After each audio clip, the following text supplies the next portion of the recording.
Raz, raz.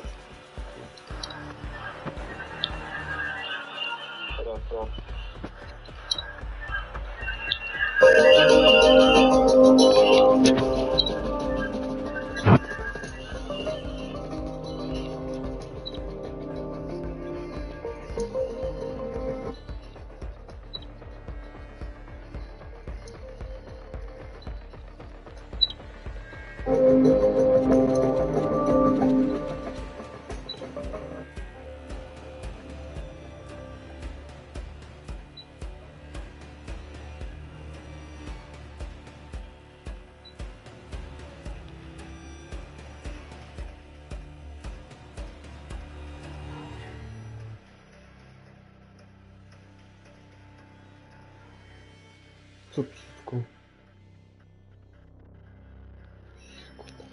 Co brzydko? Co brzydko?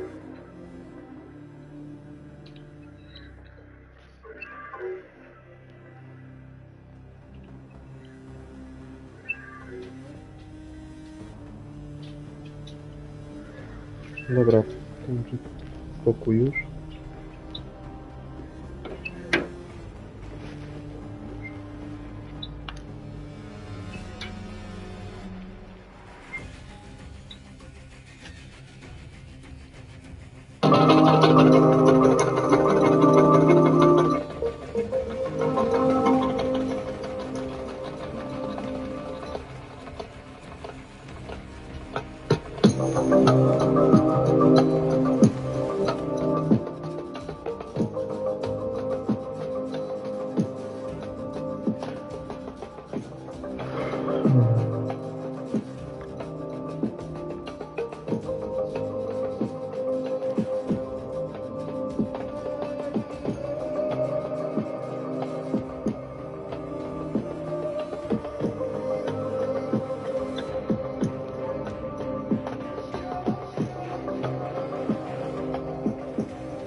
Psiśko.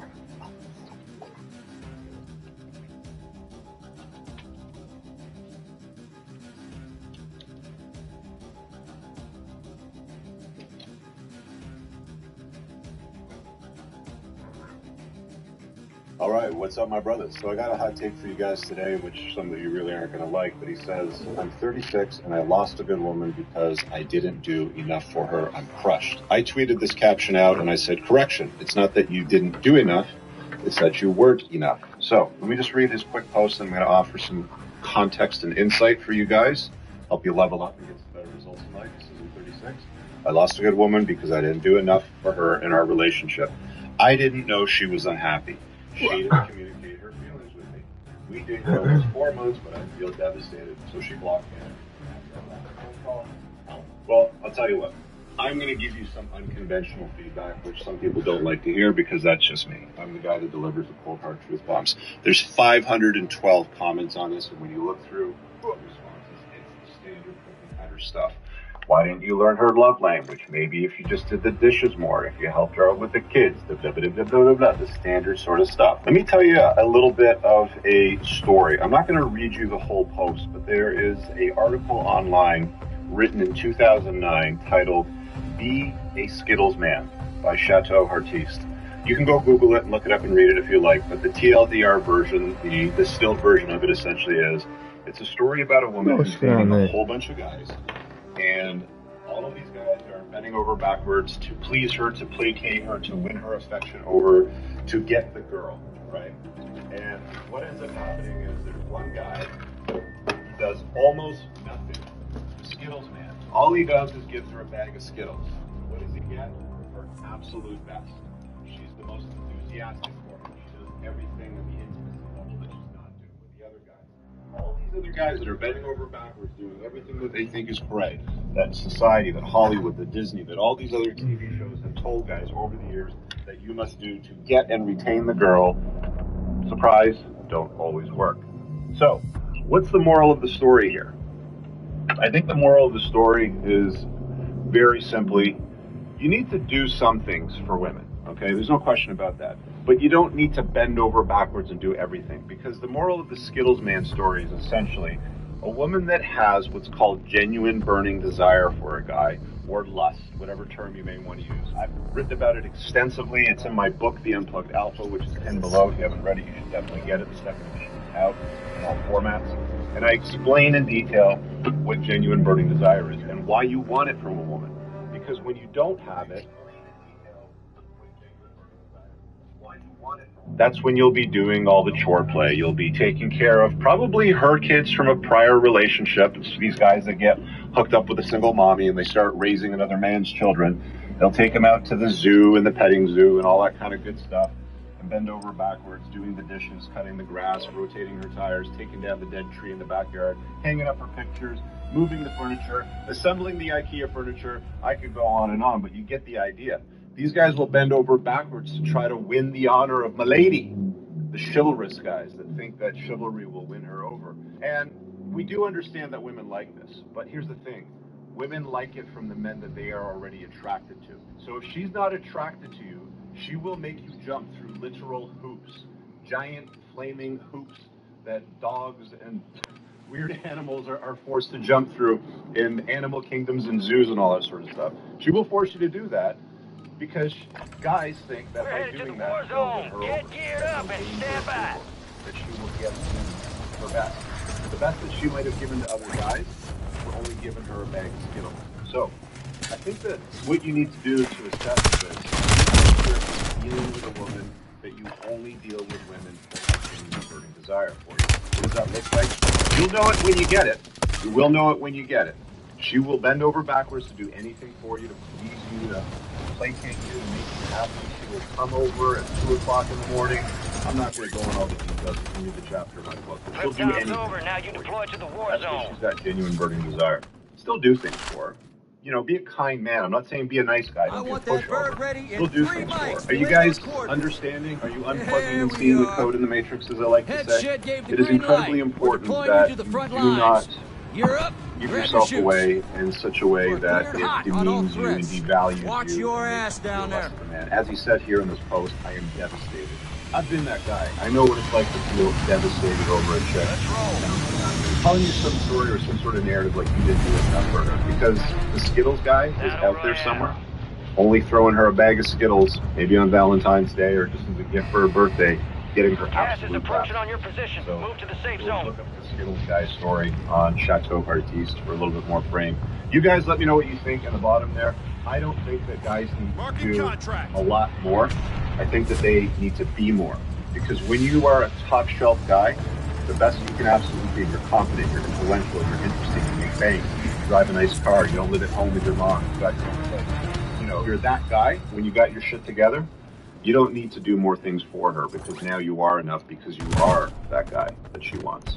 Anyway, leave a comment below. Let me know what you guys think. Pinned in the top comment, a bunch of useful stuff to my book, my community, my website, all that other good stuff. Have a gander and a look, and let me know what you guys think. See you guys later. Peace out. I don't ever slow up, no I don't take shit. I got no love for the fakeness. If you wanna play tough and wanna hate this, I'll always show up.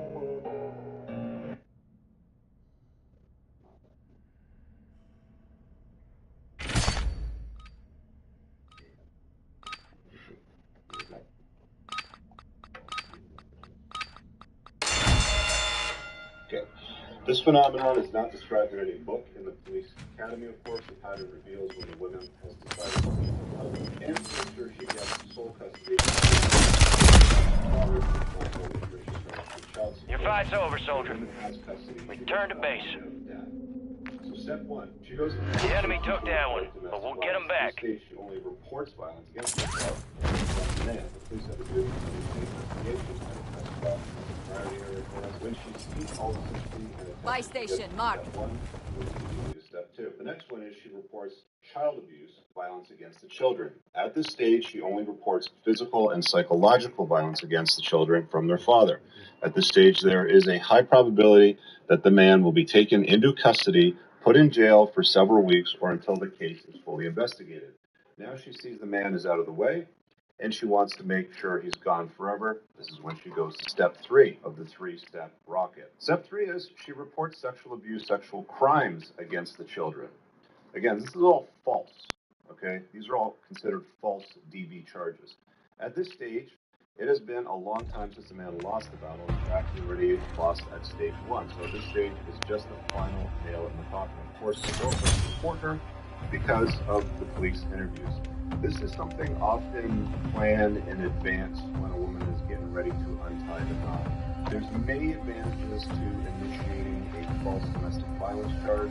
This falls well in line with the hashtag #MeToo era that we've seen thrown at guys like Brand, Andrew Tate. You know, you can go right down the list. It's a trump card that's used very, very effective. Some version of it anyway. But this 3-step rocket, as he calls this police officer, is, I guess, the eternal name that they gave it because it started to become so familiar. He says, I'm fighting these lies on a daily basis, but I am only one man against a system full of lies. There's only so much I can do. I have to follow the rule of law. Okay, so the rest of this is just thank you for your work and all that good stuff. So look, this 3-step rocket or racket or whatever it is, you know, it happens to be called by these, police officers, these internal jobs. It's very interesting because when I talk about marriage and divorce and the risks involved, I often say things that it is a very high risk proposition for men to get married and generally a low reward proposition because the risks are so high. And for women, it's low risk and high reward, especially if they plan it correctly, especially if they marry across and up on the socioeconomic scale. Women don't typically marry down. They don't usually marry guys that are of lower value than them, although it does happen. They generally marry up. That's why you see the $40,000 a year hairdresser named Becky marry Kevin from the VP of sales department at the large corporation, making $250,000 a year. It's not that uncommon. So in scenarios like that, it's incredibly advantageous to her to make sure that she controls the untying of the knot. And one of the best ways to make sure that he doesn't protest, he doesn't stay in the matrimonial home, he doesn't try to slow the process down or delay it, is to get him out of the house. And to get him out of the house, one of the easiest things that women can do is just allege domestic violence. They don't need any evidence of it. They just need to say that he's done these things. They need to allege it against the children. And the most heinous of all crimes, which almost never happens with blood-related father to children is the notion that he takes advantage of them sexually, which is just disgusting. This is one of the risks that you run into if you have a stepfather in a household. So let's say you break up with your wife or the mother of your kids, let's just call her, and she invites another guy into the house. Maybe he's got sons from a prior marriage or something like that. You have a daughter. The probability of something happening exists, and it's a pretty strong probability, believe it or not. So when it's non-blood related, it does happen. When it's blood related, it almost never ever happens, right? Because fathers want to protect their children, especially from heinous crimes like that. So all of these allegations, for the most part, are generally false. They have to investigate them because it's a huge priority, and we always have to believe all women. Throughout history, women have always been protected. They've always been the protected sex. You know, the Titanic goes down, it's women and children first. Men, you know, whatever's left over, you get a few life jackets and you free your nuts off in the ocean to become an ice cube. That's how it's always worked, and that's fine. It's not a bug of Homo sapiens, it's a feature. If women weren't protected, we wouldn't probably exist today. We have to protect women and children, you know, for the benefit of the human race. Is what it is, right? Once a man plants his seed, is he needed? Of course, but, you know, she carries the baby, she does all the nurturing, you know, for the first few years, you know, she's got the breast milk and all that sort of stuff. So you understand what I'm getting at here, but fathers are incredibly important. In the equation itself, we've seen the vast majority of the incarcerated, teenage pregnancies, terrible marks in school. I think it was something like 27 of the last 28 gun violence instances in schools where they Gear up fast, we're about to can't get deal evil. with rejection. It's not a great scenario, you know, from the get-go. And while I understand that the traditional conservative narrative happens to be, well, Enemy you soldier know, how incoming. that can be, you know, really good for me. And a lot of these guys are like broadcasting on platforms. They're multimillionaires. They've only been in their marriages for a few years and they've got a few kids.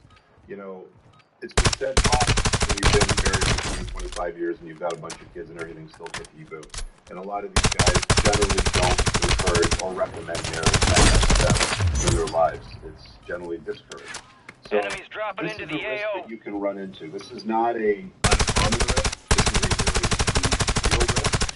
And it's not something that is going to happen. I'll offer a little bit of advice. Maybe, Time's over. Stand by for deployment to the war zone.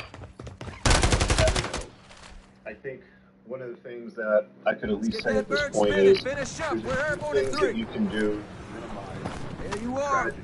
So the two We got main the things green you light. probably You're want going to the to war concentrate zone. is, of course, Grab getting your gear and yourself shoot. properly unplugged You're up from in 3. lies. That's when you'll be Rules of doing engagement right. are simple. I got these Weapons guys, the free first on step all in threats. plugging Kids is are a getting better relationship. away from the lies and control the sex.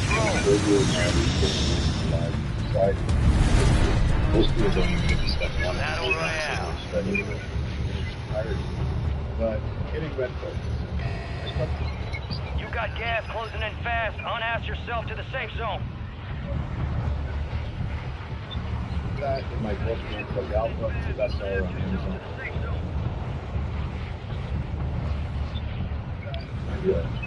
Link below in the description. There's a lot of great podcasts that I've done. And the other thing too is, you know, once you've got yourself you understand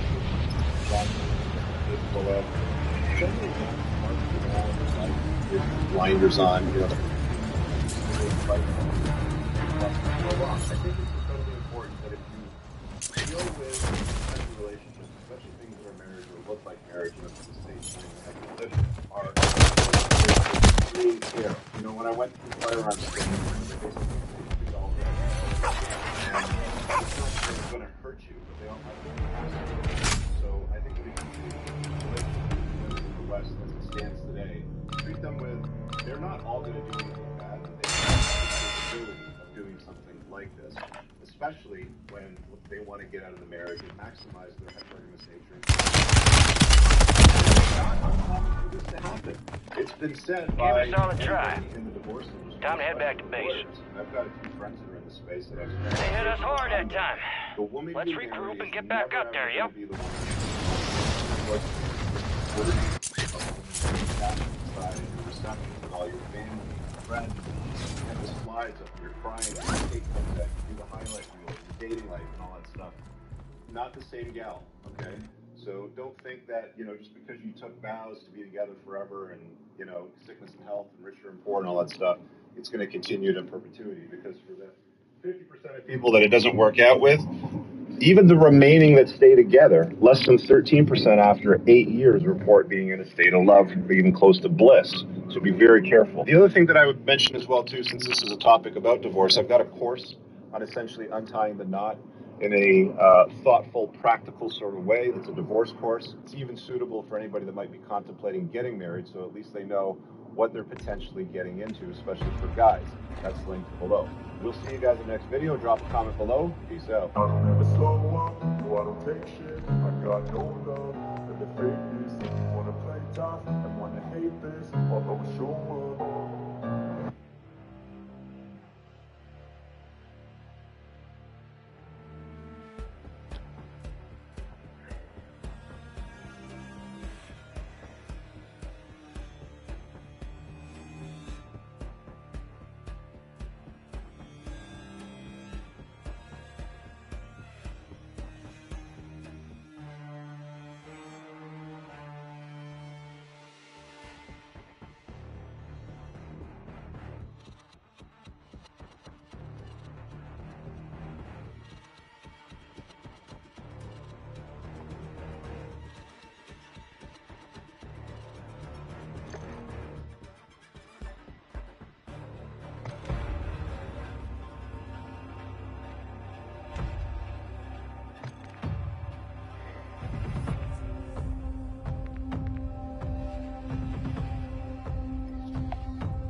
Amount of search results on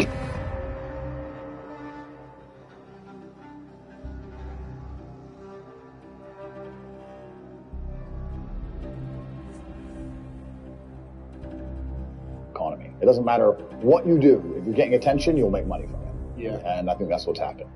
Talented enough and skillful enough. Million. It's like, oh yeah, so I'm waiting for the next pump. I was like, bro. Controversial influencer Andrew Tate has been banned from Facebook and Instagram. They can't cancel me. They've tried. They've failed to stop me. They've emptied their clip, and I'm still alive. The bullets have bounced off. Most people that make a lot of money hide away. You don't hide away. I've had a hard life. Even my day-to-day reality would be too stressful for 99.9% of people on the planet. How many people out there have such ridiculous sums of money? None of these people are getting these things by following the path the system is trying to make you follow. Those people who follow the path work, consume, die. What do you want? I was the most Googled man. More than Donald Trump, more than Joe Biden, more than Putin at the start of the war. I was that Googled. No matter what they do or what law they make, there's going to be people who work harder than you. So if you're going to be a lazy dummy watching Love Island and not try and think and use your brain, guess what? You're going to take that remote. Do you think that your attitude towards women, boom in her face, is a little bit insulting towards women? Rip her up by the neck.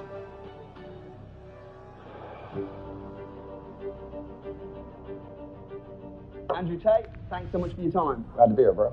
Appreciate it, man. What's life? What are you doing at the moment? I'm here, there, and everywhere. 5 flights a week, just trying to stay above water and fight the Matrix. I'm enjoying this new episode. It's been quite an interesting battle with the whole mass cancellation thing and moving over to other platforms and that kind of thing. We're headed to the war massively zone. successful Get on those. geared up and I'm just stand focusing by. on that for now. And it's interesting because you've clearly made a lot of money. Yeah. And most people that make a lot of money hide away. Of course. To make a lot of money, to hide away. You don't hide away. Do the absolute opposite. Yeah, and as a result of that, you've had a lot of backlash. What is it that drives you to keep doing all these videos and putting out this content? Because you don't have to. That's a good question. Really good question. And the reason people hide is because obviously there's a safety element that comes with having mass wealth. Enemies are People dropping know, into the you area. have all these Watch nice the things skies. and where you are and differing opinions. And there's certainly a disadvantage to it. But I feel like I'm in a unique position. I'm in a position where I can tell the truth on a lot of subjects that I don't think a lot of people can. The reason I became so widely known in the world, I don't think it was a magic spell. I think I was saying things that people understood and agreed with. Obviously, there was percentage of the population that disagreed, but a whole huge contingent of the population agreed with me. And I'm in a fortunate situation where I can't really lose my job. I can't be canceled. They've tried that, and here I am. I'm still all over every single social media platform. So I think I have a duty to God to some degree to tell the truth. And I also believe that my children's children will look back at this period in history and they will be unhappy that not enough people stood up and told these that too many people sat there, oh well, no, this subject is bullshit. Battle Royale.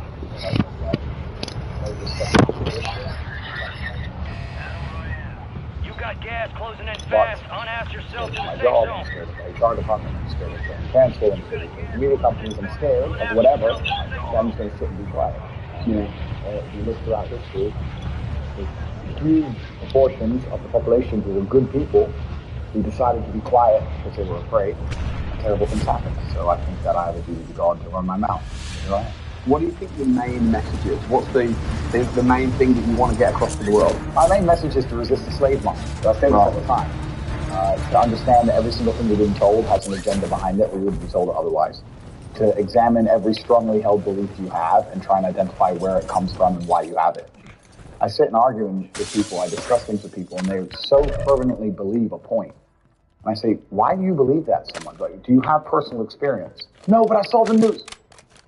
Why do you believe? The news told you X, and now you are desperate. You will sit here for hours arguing that point. A lot of people are completely empty vessels ready to be programmed. And I try and tell people, listen, to just stop for a second and understand that the things they're telling you to believe are not necessarily for your benefit. The people who make the rules don't make the rules for the benefit of everybody. They make the rules for the benefit of the people who make the rules. Yeah. The game. So, telling people to resist the slave mind and just be critical thinkers, keep their brain open, pay attention to things, be perspicacious, that's the general theme. And it doesn't matter whether you're left, right, liberal, man, woman, etc. It's just think for yourself. That's the general message. Talk to me about the Matrix. When you say the Matrix are out to get you and all this stuff, who is the Matrix? Have you seen the movie Matrix? I actually haven't. You've never seen the movie? No, I haven't. Oh, bro, you gotta watch it.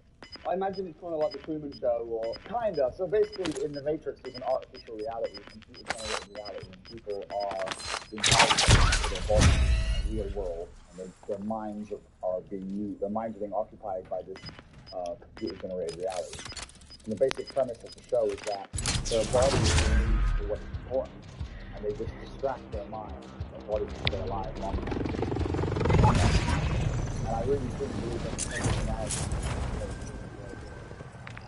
people are being extracted to their value, their physical value. Marking contract. Or carrying garbage or whatever. And your mind is constantly distracted by garbage. I call it time world, never ending circle.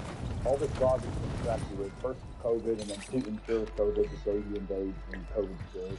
And that's a big scam from head to toe. Bounty targets marked. And the Kill reason them I call it all. the Matrix is because a false reality is being projected onto humanity. They do that like the Soul Mary. They allowed people to have critical and open conversations about sexual COVID. At the height of the pandemic, it never would have lasted 3 years. But the reason is because they censor and delete one entire side of the argument, then you're only left with their version of reality, and they're projecting a reality. And they do that with nearly every subject.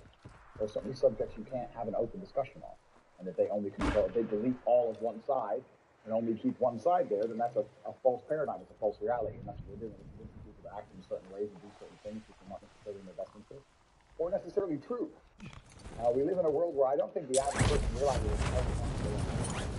from the way money works is a lie, health systems is a lie, judicial systems is a lie, medical health care is a lie. It's all a lie. It's all a scam. Just go to work, pay tax. And that's what I call the Matrix. So what would you say the average person that's maybe thinking, oh my gosh, I'm being controlled, maybe this isn't true, maybe there's an agenda behind the mainstream media and the news and the government. I think there is. This is the thing, you made a good point, because Failure ain't fatal. It's just an opportunity to do better. You're in charge of the world, you own the news. Are you going to tell the truth? If you had a bunch of slaves and a bunch of suckers working their asses off for pennies, you going to tell the truth? Would you? Yeah, I can't possibly imagine that situation. How can you tell the truth? The truth, how does the truth benefit? So what's their benefit? They own own everything. They own the newspapers, the media. Gas is What inbound, is the marking a agenda? new safe zone. The agenda is just narrative control. Right. The agenda is narrative control, and as long as they control the narrative, they can control the populace to do whatever they need to do. It doesn't matter if they convince you to be afraid of the common cold and stay in your house and destroy your own business and not see your own fucking grandmother for 2 years. It doesn't matter if they convince you that the planet's setting on fire and global warming is real, and now for some reason if they tax you, it'll fix it. It doesn't matter what it is. They create a narrative. They prevent people from talking counter to that narrative. They now own reality. You change all the Google search results. Everything online says a certain thing must be true. And then you weaponize it for your own benefit, whether it's higher tax rates or more control over our movement or giving people's freedoms away, etc. The world used to be based on freedom, especially in the Western world. During communism, etc., the Western world used to stand up and say, the difference between us and the communists is that we're free. You live in this country, it's a free country. It's a free country. But that's not the truth anymore. So now that everyone's starting to slowly understand it's not a free country, you have to replace the freedom with something else. And the only thing that humanity will accept in return for freedom is safety. They say, listen, you're no longer free. You can no longer say what you want to say or go where you want to go or do what you want to do. You can't go outside for these 3 years. You can't do that. You can't drive that car because of fucking the polar ice caps, whatever it is. But don't worry, it's for your safety. We're going to keep you safe. And that's what it is. It's all a big fucking scam. It's a lie. The people in charge of the world don't give a shit about our safety. If something bad happened to you, heaven forbid, let's say me. Let's say I got a terrible disease. Let's say I got cancer and I went to the NHS. I'd be waiting fucking months to get anything done. But then they want to text me 4 times a day, begging me to take an injection. And that's for my own good? Bullshit. It's a scam. It's a fucking scam. I had to tell all of us it's a scam. It's a lie. One of the first videos I saw of yours was about university. Yeah. Which was really interesting to me. Another scam. Well, interesting, yeah. I mean, I wasn't very good at school, and when I was at school, I feel like at school, certainly my experience is they push you down one of 2 directions. It's either go on to be academic, go to university, or you're a bit of a dum-dum, then learn a trade, go to college, learn to be a builder, and for me, I thought, okay, well, I'm going to have to go down the second route. Yeah. And, when I was 16 and I was doing a bit of Googling, I came across some, interesting books like Robert Kiyosaki's Rich Dad Poor Dad. And it was just crazy to me because I'm 16 and I'm thinking there's this whole other world about You're up fast. We're about to get evil.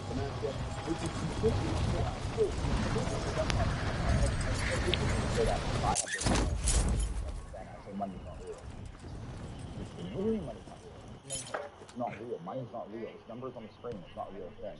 And once you start putting systems in place that generate huge sums of money, and once you get to the point where money basically has no value, like I do, I can go buy a Ferrari today and my bank balance doesn't change it. This money isn't real. It's just numbers. It's all fucking invented. It's printed from the sky. It's garbage. You just have to find a way to make people understand your value, and yeah. Prep time's over. Now you deploy to the war zone. And I know what you're saying in regards to this other world, because there is a subset. Let's get that bird spinning. Finish up. We're airborne in 3. I was broke, and I was on the council station. Here we are. Head shed gave the green light. We're deploying you to the front lines. I go to buy a You're plane, up. and they're like, Grab your chutes. Fucking sold out. Cleared hot on all I go threats. to buy a Bugatti, Watch your ass down there. All the shit. Who are these people? Yeah, everyone's bought everything. And it's crazy how many people Let's get this done. truly ridiculous sums of money. There are so many rich people in the Battle world. Royale. It's kind of like your reality is based on. It's the Matrix, right? If you're broke, everyone's broke. If you're rich, everyone's Gas rich. is approaching on your position. Move to the safe zone. Be advised, gas drop is inbound. Enemies dropping into the AO. Yeah. Maybe because I think that's as well with the media. In every media, the jerk is always a rich guy. Titanic, Jack Ford, the narrative. I don't think it's the same. You grew up in America, right? Well, but you have to protect yourself. You have to protect yourself from obviously crime. You have to protect yourself from government. You have to protect yourself from backlash. A lot of people do not see the risk reward loud and so vocal. Yeah. I do, in my particular circumstance. But yeah, it'd be easier to be quiet about certain things. The only thing more annoying to the British public about someone being rich is them being rich and vocal about it. And that's and I understand why, but Be advised, there's an enemy squad gunning for you. Sorry, like I said, for council, I did all of it myself, and it's interesting you said about discovering that other world, because I always knew the same thing. When I was going to college, I'm talking about the two routes. There was A-levels and... You got gas moving in. Yeah. College. College, BTEC, like the trades, or the A-levels for university. So I did a separate path to you. I was going to the A-levels, the university, and I was walking to school, to college, with a couple of my friends, and a Ferrari drove past. And I said, bro, you see that? And he goes, yeah, what about it? And I said, doesn't that piss you off? I must have been 16. He goes, why? This dude has 400 G's for a car, 400 grand. I'm walking 4 miles to college and my mom hasn't bought any car. He has 400 grand. You think he works his job? You think he's fucking behind a counter somewhere? He knows something about the world that I don't know. Yeah. And they were like, no, he's rich. I'm like, yeah, I know. I didn't say he wasn't rich, dummy. I'm saying he knows something about the world I don't know. And I was intrigued and it angered me. I couldn't sleep for weeks. I was pissed off. Every time I saw somebody with genuine money, I understood that everything I was being told and taught and Supply boxes marked. Secure those locations. Like, this is bullshit. None of these people are getting these things by following the path the system is trying to make me follow. Nobody, and everybody intrinsically knows this. If you go to you're at BP, you're at petrol station, and I pull up in my Lamborghini. Nobody goes, wow, he went to school. He studied hard. Right. Do they fuck? They're like drug dealers. And they do that because they know that the easiest way to amass wealth is to break the rules, because the rules are not designed to allow you to make money. You can make money within the rules, of course, but most people don't. Most people who follow the path work, consume, die. That's it. Yeah. So I always knew the same thing as you, and I knew there had to be another way. I knew that just working for money was a paradigm that wasn't true. And then you understand making your money work for you, and you understand money, you start learning to understand these things. So eventually you build Give it a solid try. And you build Time to head back to base. There's There's a valiant effort. and things just happen. Keep your head and up. it's kind of Return to base for it's- debrief. Everything's well organized. Do you think that it's kind of becoming more well-known, though, entrepreneurship and how to get into business now than it was, say, 10, 20 years ago? It's certainly easier to make money now than it was. I think so. Oh, easiest ever before. I meet so many fucking 17-year-olds, 19-year-old kids in an e-com store or some crypto garbage, or to make quick, fast money now is almost easier than it's ever been. Now, that has advantages and disadvantages.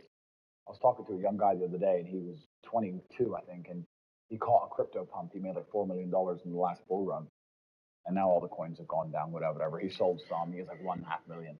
He's like, oh yeah, so I'm waiting for the next pump. I was like, bro, the problem with you is you've now been ruined for life because you're 22, you made easy money, and you think that you don't have to ever do any serious work. You also have no skill. Problem is with the crypto pump, it doesn't teach you anything. You didn't learn sales, marketing, staff management, stress tolerance. You need that. Nothing. You didn't know how to do anything. So he's just sitting there just gambling on shit coins, waiting for the next one to pump. And he's 22, and his ass is never going to want to get a real job, and he doesn't have any skills. So I think he's in a lot of trouble, truthfully. I made this clear to him. So it can be a detrimental thing. It can be a bad thing. But in terms of making money, it's certainly easier than it's ever been because we live in a global marketplace now. You can reach the world, and all you have to do is have a message worth making people listen to. The hard part about making money today is that we live in an attention economy. You have to garner attention from people. It's difficult, right? Because anyone can start a YouTube channel, but it's getting the views that's hard, right? Yeah. So you have to be talented enough and skillful enough to garner attention. But if you can garner attention, then you can make money. I think that's the new modern way to view the world. It's an attention economy. It doesn't matter what you do. If you're getting attention, you'll make money from it. Yeah. And I think that's what's happening en masse. Interesting as well, because when I first started getting interested in investments and stuff, I'd start going on courses, getting mentors. Because if you want to be good at anything, you need a coach. Yep. If you want to, you're a world champion kickboxer. Yeah. I'm sure it would have been impossible if you hadn't have paid for a coach. Absolutely. Right. And all my friends at the time said to me, risky. What are you doing? And I'm thinking, you're going to use any drama. And it's for 4 years. And I'm learning about property investment. You think what I'm doing risky. Yeah, investing in yourself, especially learning.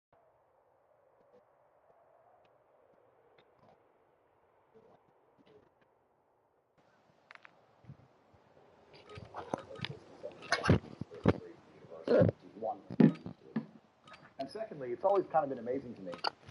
You talked about kickboxing. If I want to go learn kickboxing, I expect my coach to be able to fight. If I want to go learn piano, I want to see my piano teacher play piano. Yeah. But people who go to university Check your weapons, and check your gear. We're holding for deployment. It's just like clown world. It's stupid. Like education is becoming decentralized, which is actually one of my products. So I'm going to talk about it. But education is becoming decentralized now with the internet, and the smartest thing you can do is look at somebody's life and go, this guy is living, or he's doing exactly what I want to do. I'll learn from him. Mm-hmm. That is the smartest thing you can do, as opposed to just going to these traditional educational systems. Yeah. The reason university is such a massive scam, and I said this a million times, is because it exists in an echo chamber. It doesn't exist in fair competition. The reason universities still manage to function is because they'll give children loans to go to these schools, but you're not allowed to use the loan for anything else. If I were to say to the average 18-year-old, here's the... We got the green light. You're going to the war zone. Grab your gear and shoot. You're up in 3. Enemy activity will be high. Expect contact early and often.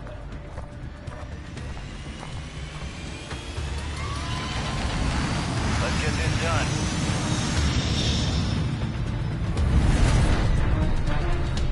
Battle Royale.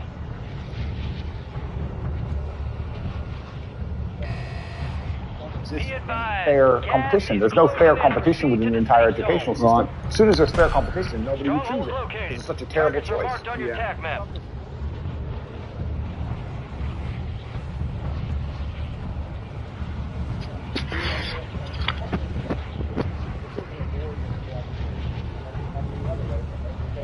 And that's what the whole educational system stands. I actually have my own university. I do walk around. Very short, but I have walking around registration methods, and it's purely online. We teach.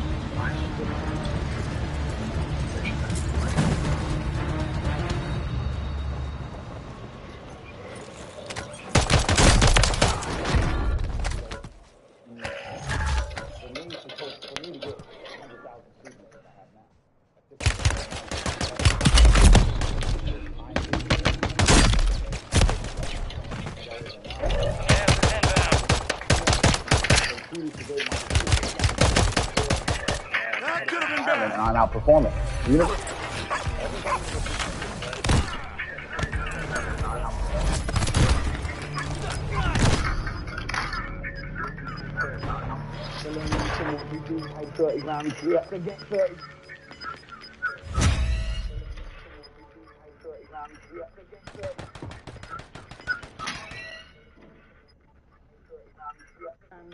It's all the same, yeah. Whereas what we're doing is actually, we have massive success stories. Obviously, we have a lot of people making a lot of money with all the reviews, everything on the website, CoverTake.com. But the fact that people have a choice, they don't have to invest in my university. They can take that money and spend it on anything else on the planet, and they still see my university as worthwhile. That's how I know it's a competitive approach. If you want to be an architect and you have to study... That could have been bad. If you decide I personally never knew what job I wanted to do.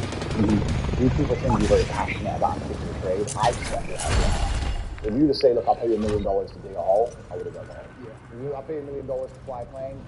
Yeah, but if someone wants to be a doctor, they want to be a lawyer, go to university and do it. Yeah, but know what you're doing it for. Don't go study drama and end up as McDonald's worth for 5 years later. Yeah, or don't study something generic. Yeah. And it's hard to apply. I mean, in my experience, like, imagine if I didn't have all this money and I had to go get a job again, I'd get a salesman. I've always been a salesman. And I think that's a very important life skill to have, to be good at sales, stress, and have a commission. Bounty targets identified. Weapons free. But I don't know if they even teach sales in university. Do they have any serious sales? Yeah, it's all garbage. They don't teach anything important. They just teach anything. They teach things that are going to keep you inside the slave mind. And they want you to go to school and then go to college and then go to university and get in debt. And you have to be in debt, so now you have to work. And you're working and you're in debt, and then they want you to take on more debt if possible in the form of a mortgage, which a lot of people do, which we can talk about because I know you're going to talk about that. Massive, yeah. And then you're in debt now, and once you're in debt, you can't really quit your job, and it's very difficult for you to leave the country. And now they can hold things over you. That's the goal. It's all about control mechanisms, and the system is very well designed to make sure that people are conditioned to obey. It's very hard for the average person to say no to anything.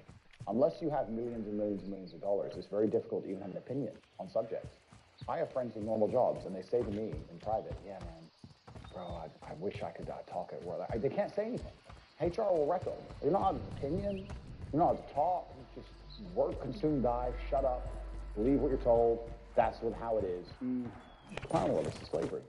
I think when it comes to the finances and what I've heard you say about money, I think you're pretty bang on. Yeah. I know you've been recently cancelled. Well, you cancelled. You're still everywhere on social media. They can't cancel me. You're still everywhere on social media. They've tried, but they can't. What do you think the reason was? Loadout I mean, drop I've seen headed some your of the things way. that you said that are controversial. That's not why they canceled me. They attempted to cancel me because I became the most Googled man on the planet. And I had mass influence over the... Gas is closing in. Relocating the safe zone. 24-year-old males. Yeah. And those are the backbone of the slave force. And we always have been and always will be. It doesn't matter if you look at modern times or ancient times. Primary objective complete. All targets eliminated. The most important demographic on the planet. We're the strongest. We have the most energy. We're the most capable of doing the most difficult tasks. And they try very hard to police that demographic specifically. The reason that they talk all this garbage about toxic masculinity, and the reason that they purport in every single movie that men are getting beaten up by chicks, and every single family movie on Netflix, the woman's the smart one and the dad's a bumbling idiot, and all these different things is they're trying to reduce the masculine tendency to rebel to a degree, because they want this subsect of the population ready to either go die in a ditch or go work for fucking nothing. And what they don't want, the last thing they want is... Gas is closing in. Because that's the subject of a populace which is called as a revolution. If millions of 18 to 25-year-old men stand in their place, it's not the women marching. The women can march, that's fine. But when shit happens, men have to come along and deal. The police have to protect them.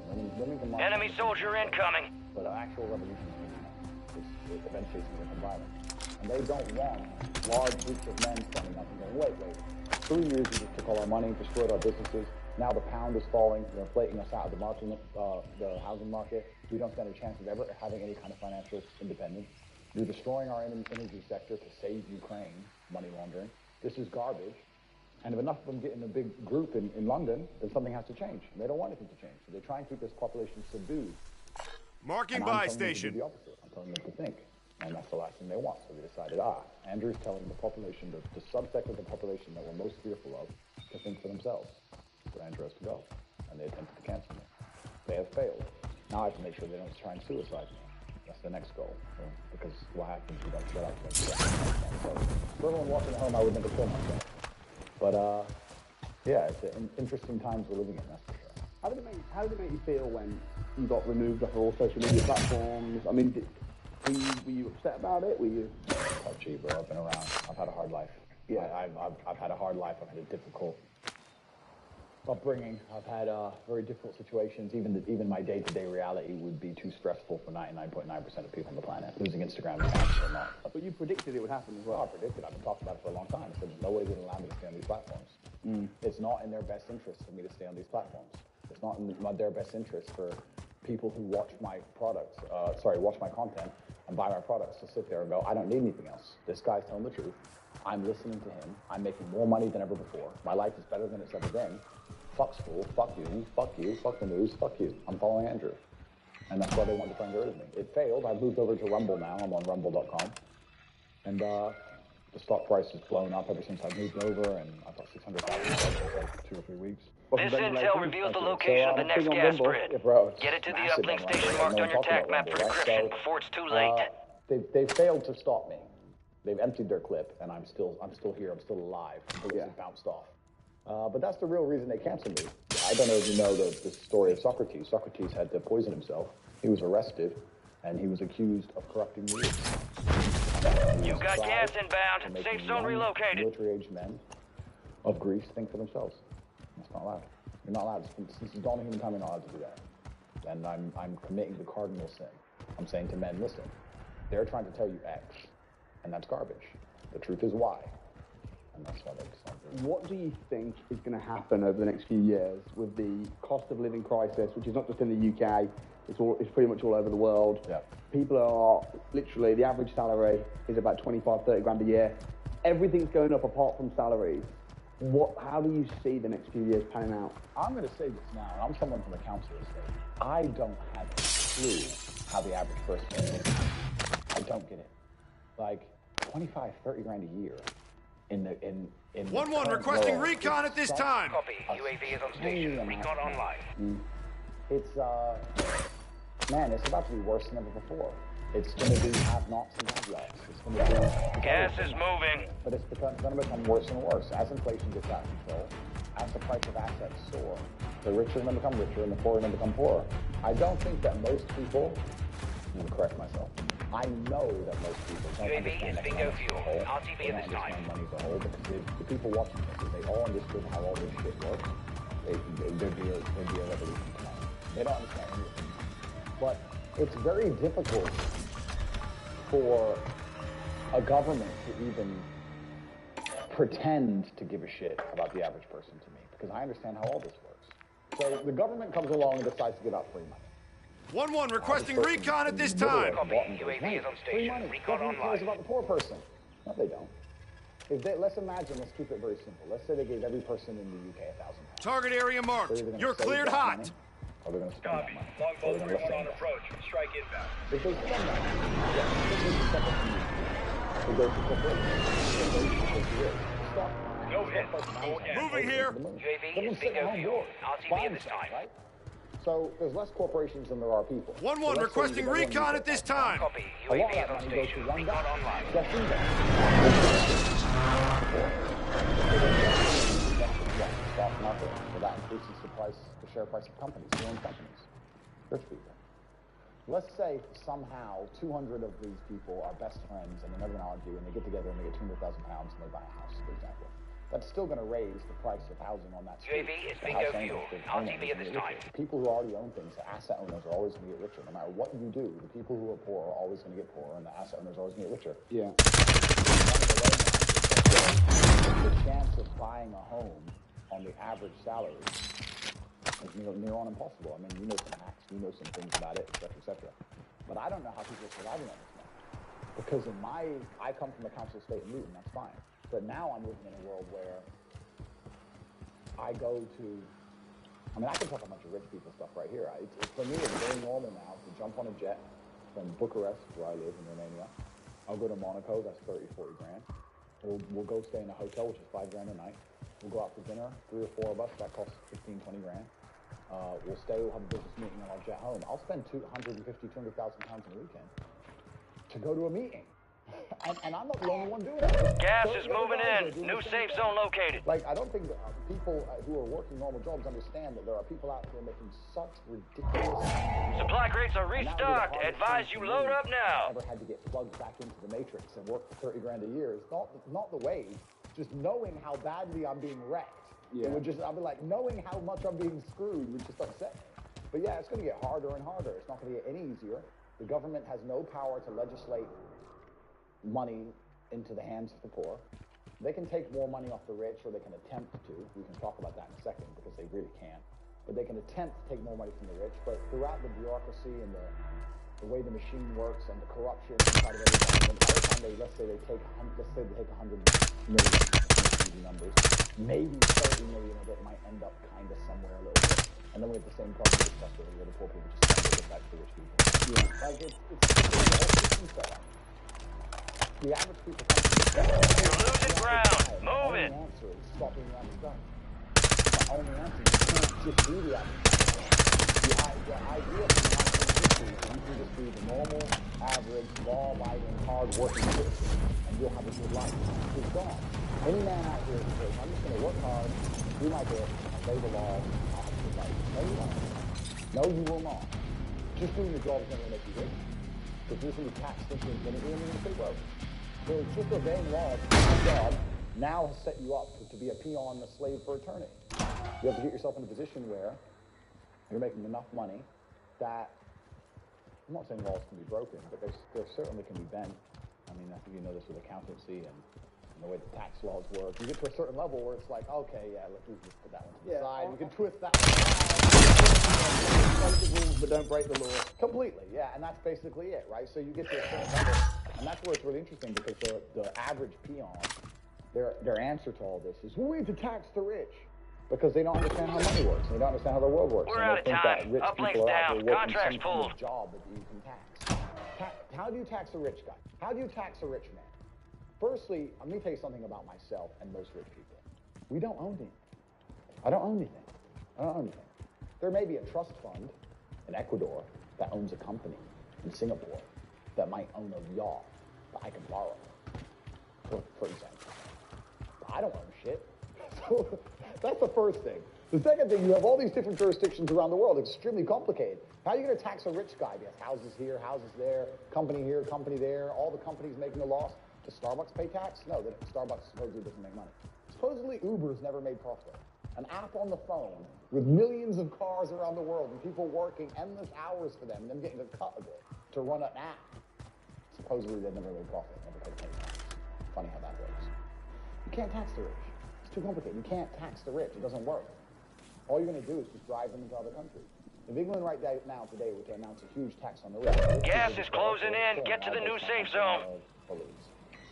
Two pieces of paper. Fuck you. I mean, can I push back a little bit on that point? Is that okay? Sure. I mean, you say rich don't own anything.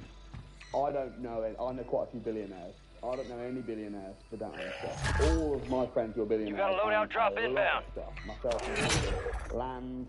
Secure the supply boxes. Locations are marked on your attack map. 25 left. Stay sharp out there. I don't want to work on a public podcast. I guess it depends on your ethos. The problem with owning something is that it can be taken from you. So let's look at it the American way. In America, litigation is a big problem. Everyone gets sued all the time. So you don't want to own anything. Gas is closing in. And you're going to have to pay that debt, and you might have to sell your assets to pay that debt. Not every company, though. No limited company. Right. Point. Yeah. They don't own anything themselves. Okay, they only do their company. The company owns it. Yeah, exactly. So you understand what I'm saying? Yeah. Look at the Panama Papers. Yeah. Look at it. And then it gets really complicated. And this is what I'm saying, where the average Joe Schmo at home has no idea. Exactly. Yeah. Because let's look at Nike, for example. Nike doesn't pay tax. So Nike doesn't pay tax. Why does Nike not pay tax? Well, I'll give you a very simple version. They have two companies. One set up in Belize with 1%. One set up in Belize. Sells Nike trainers, pays all the staff, pays the stores, sells all the shoes, makes all the money, all the room, makes millions and millions and millions in profit. The one in Belize owns the trademark. So after 100 million, 200 million, whatever it is, comes into the European company. The European company has a debt to Belize to use the trademark of all the profit. Isn't that coincidence? Yeah, right. That goes to Belize. Then Belize government comes along and goes, give us 1%. Nothing. Hey, it's all a scam. All a lie, all a scam. The person who gets fucked, it's always the same. The guy in the middle. Yeah. The guy in the middle is going to get wrecked. It makes me laugh when you say that. We're going to increase taxes to the We've lost eyes on the objective. Contract failed. Chase down the billionaire on his yacht because they can't. They're trying to chase down the guy with an address. He can't move, can't leave. He has a mortgage debt. 2 kids and a dog. Gas is moving in. New safe zone located. There's a cost-benefit analysis and there's a risk return on every action that we take as humans. If I was in charge of a tax authority, I'd say, we have all these millionaires and they're all on jets and they're everywhere and they have 7 passports and 25 remained. The enemy took that one, but we'll get them back. We need money now. Who can we get now? Oh, we'll get him. Some dude. Throwing out you all's money. You got gas moving in. I don't have 50 grand. I'll pay you 10. Because he can't resist it. The guy in the middle can't resist. And this is why I'm saying about having things in your name. When you have things in your name, you're in trouble. Because if you say no to that tax bill, what do they take? Your house. Your car. Just take your shit. So that's why, I mean, I don't know about your structure, and obviously we can't talk on an open podcast, but the richest people I know don't own anything. They don't own anything. Yeah, they're companies. Well, but it can get even more advanced than that, because companies can then still be litigated, but trusts can't. Let me ask you a question then. What are you buying? What are you investing in right now? And you don't have to go into details. I know we're on a public podcast, but what sort of stuff are you making a lot of money, clearly? Where are you dumping that besides supercars? Yeah, supercars are just, I need to stop. I have 28 supercars now. It's got to a level of ridiculous now where all the car brands just text me, hey, new Lamborghini's coming. What color do you want? I'm like, black. And I just buy. I don't even know what they look like. I just buy them. Yeah, but I think it's an important question because there was going to be people watching this that are making a lot of money. Yeah. Entrepreneurs, business owners, making a lot of money. And they're thinking, look, I've got this money. Where do I dump it? Where do I put it? Yeah, but there's money and there's money, right? So it's different because making 100 grand a week or 100 grand a month is very different than making, let's say, $1 or $2 million a week or 300-400 grand a day It all depends. But yeah, that's the biggest problem. The actual genuine problem with the world now is trying to find a place to put it, especially with inflation as rampant as it is. Yeah. Inflation, I think they tell us it's 9 or 10%. If you believe that, you're an absolute idiot. It's much higher than that. British pound's getting wrecked. Pound is getting wrecked. Yeah. So like energy prices go to the moon. On top of that, the currency's inflating, so just printing it because we have to try and fix these problems. And it's difficult. Where do you put it? And that's you my can concern. and you can put it into hard assets, but then hard assets come with a new problem because my personal view is that I wanted to be rich, and then I got rich, and I realized what I actually wanted was to be free. And they're different things. There's a lot of people who are rich, but they're not free. Yeah. They can't say the things I'm saying on a podcast. They can't tell a government to get fucked like I can. If I were to just buy a bunch of houses in England and continue talking like I'm talking on a long enough time scale, they're going to take them. This is the thing. You don't own houses. It's the reason I'm not a big real estate guy. People say, oh, I own my house. Oh, you own it. Let's talk about your owning that house. Go out and park somewhere. Get a parking ticket. Don't pay it. Okay, so they add more money. Don't pay it again. Give you a court date. Don't go. Just send a bailiff. Check your Don't gear pay and him. weapons. We'll be On a deploying long shortly. enough time scale, make it 2, make it 3. Sooner or later, they're going to come with a big enough piece of paper, big enough paper, and they're going to take the fucking house. And you say, you owe us this money. Enemies This is dropping yours. into the AO. You don't own it. They're going to take it and you pay it back. And that's what we'll do. The judge will get a new piece of paper, stamp a new piece of paper, and they'll take it. Because the governments have a monopoly on violence. And the true underpinning of the world is violence. We live in a world now which is a society which is based on violence. All stations, this is Shadow 01. Deployment to the war zone has been authorized. The only people who are allowed to be violent, and that's why they can get away with whatever they want. I want that bird ready in 3 mics. Relay those coordinates. The reason Things all here. a police officer can give you a Word fine, came down. We are green to go. So gear up and grab your chutes. We're going to the war zone. Rules of engagement are simple. Weapons free on all threats. So sitting there, I trust the government, I'm going to buy this house. I just think that's... Let's get this done.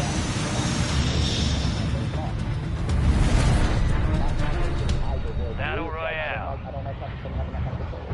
So to answer your question, sorry, I'm trying to be a professional. So real estate's difficult. Gas is closing on your position. Suggest you hightail it out of there. Without the fucking zero. It's hard. Like, it is difficult. Marking contract. With hundreds of millions of dollars and go, what do I do with it? Where does it go? It's hard. I found something recently.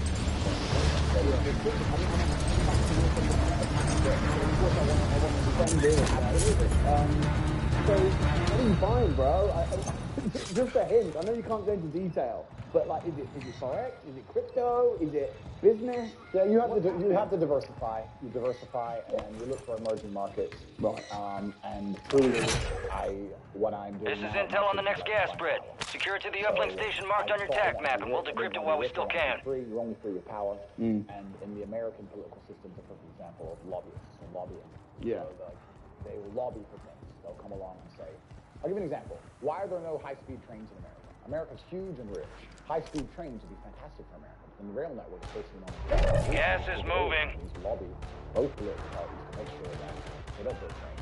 Everyone drives. Long highways. That's what they want. So, money, you really so you're like, okay, I want this law, or I want this law to work this way. Or I just want someone I can call a giving a lot of money, effectively. And you're trying to buy power, and that's why it's always worked. That's what these huge corporations and companies. Why do you think they're paying 0% tax? You think we could come to them if we really wanted to, but we won't, because the whole system is so rigged. We can talk about this forever, but people don't understand the whole system is so entirely rigged. You and me are both going to run for a position.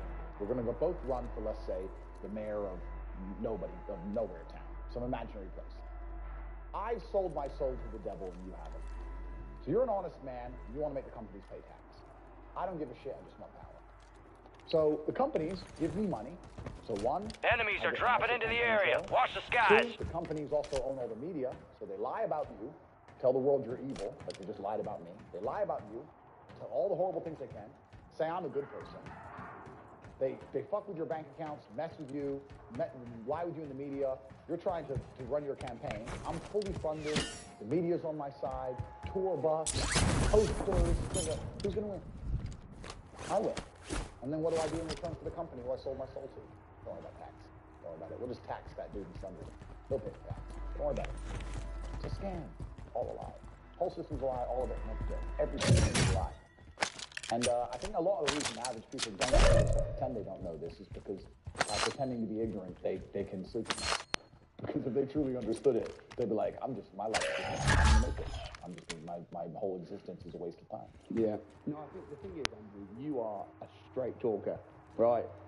And that's one of the things I think so many people love about you. You say it absolutely as it is. And my fear is, if you say, real estate's dangerous, this is dangerous, people will not know what to do, and they'll end up doing nothing, leaving their money in the bank. That's true. Help us out. Okay, that's true. Help us out. When I say real estate is dangerous, now, firstly, you can make money with real estate. You can make money with real estate. I'm not saying it's dangerous from that perspective. I'm talking about my own personal ideology. My personal ideology is I don't want to be within control of a government. I don't want a government to control me. If I didn't think that way, then I'd be a lot less opposed to real estate. I mean, a house is always going to be worth something. It ain't going to go to zero. You know, it's not going to risk or a stock that can go to zero. And you can definitely make a lot of money. I'm just at the position where I just don't want to have a government have control over it. And this recent war proved it. Look at all these billionaire Russians who fair and square bought property in London by the law, paid their price, paid the stamp duty, stuck to the rules. Then the president of their country did something they may not have even agreed with it. Who do they know? Do you agree with everything the prime minister does now? No. Neither do I. Friendly loadout drops on the way. Here's my stand. If you have gold, silver, anything, especially money in the bank, it can, if you go down gas is closing in, get to the new safe zone. Oh, that's true. Nothing on this earth is freehold. Everything is leasehold. To a degree, there are certain things that can't be done. Like, you won't give us one example though, so it's hard to... There are some things that can't be done. Okay, but I think that property is one of the hardest things for anybody to take. You can make I make a lot of money in property without owning it as well. Yeah. By controlling it. Absolutely. And also being a property entrepreneur. I can't say you don't make money in real estate. And I'm also not saying I don't own any. You do own property. Of course I do. But I'm just saying that I don't feel comfortable. I don't go, bought another house. Yeah. But I think when you truly you know what I'm doing right now? Flipping land and all that kind of stuff. Like, you know, a few years ago, many people said to me, real estate's risky. I've made millions in real estate. I bet you have. It's all I know. I bet you have. And through controlling it, flipping it, trading it, owning it. Completely. And my properties a lot are in my personal name. I've got a lot in company as well now. Gas is inbound. If it gets so bad that they take away everybody's property and the world has ended and there's a massive plague and everybody's dead, you know what? I lived a pretty good life. No, completely. And I understand a lot of people. But I know you can make a whole bunch of money. But the last thing I'm currently in a situation where I don't need money. So I'm just trying to position myself in the way that I see the best thing possible. Yeah. And I don't feel happy money in the bank. I don't. That's the word. Not because of even inflation. Like if I load up my bank balance, $87 million. But that doesn't make me feel comfortable. It makes me feel the opposite. Because the one day you click on the app, sorry, contact customer service. You're like, fucker. Yeah. You fucking. They'll just do that shit to you. So it's like, I don't like money in my banks. I don't like money in a house. It's hard. I know it's hard. You're only insured up to the first £86,000. So if you've got a couple mil and then the bank goes bust, gone. It's town. But I think there's a lot that can be like I'll give away one of the things I like. Just one. So personally I prefer the idea of digital real estate. Because digital real estate is owned by some obscure entity. Opierdolisz! Uplink's offline. Intel transfer is no longer possible. We lost that one. That's worth money.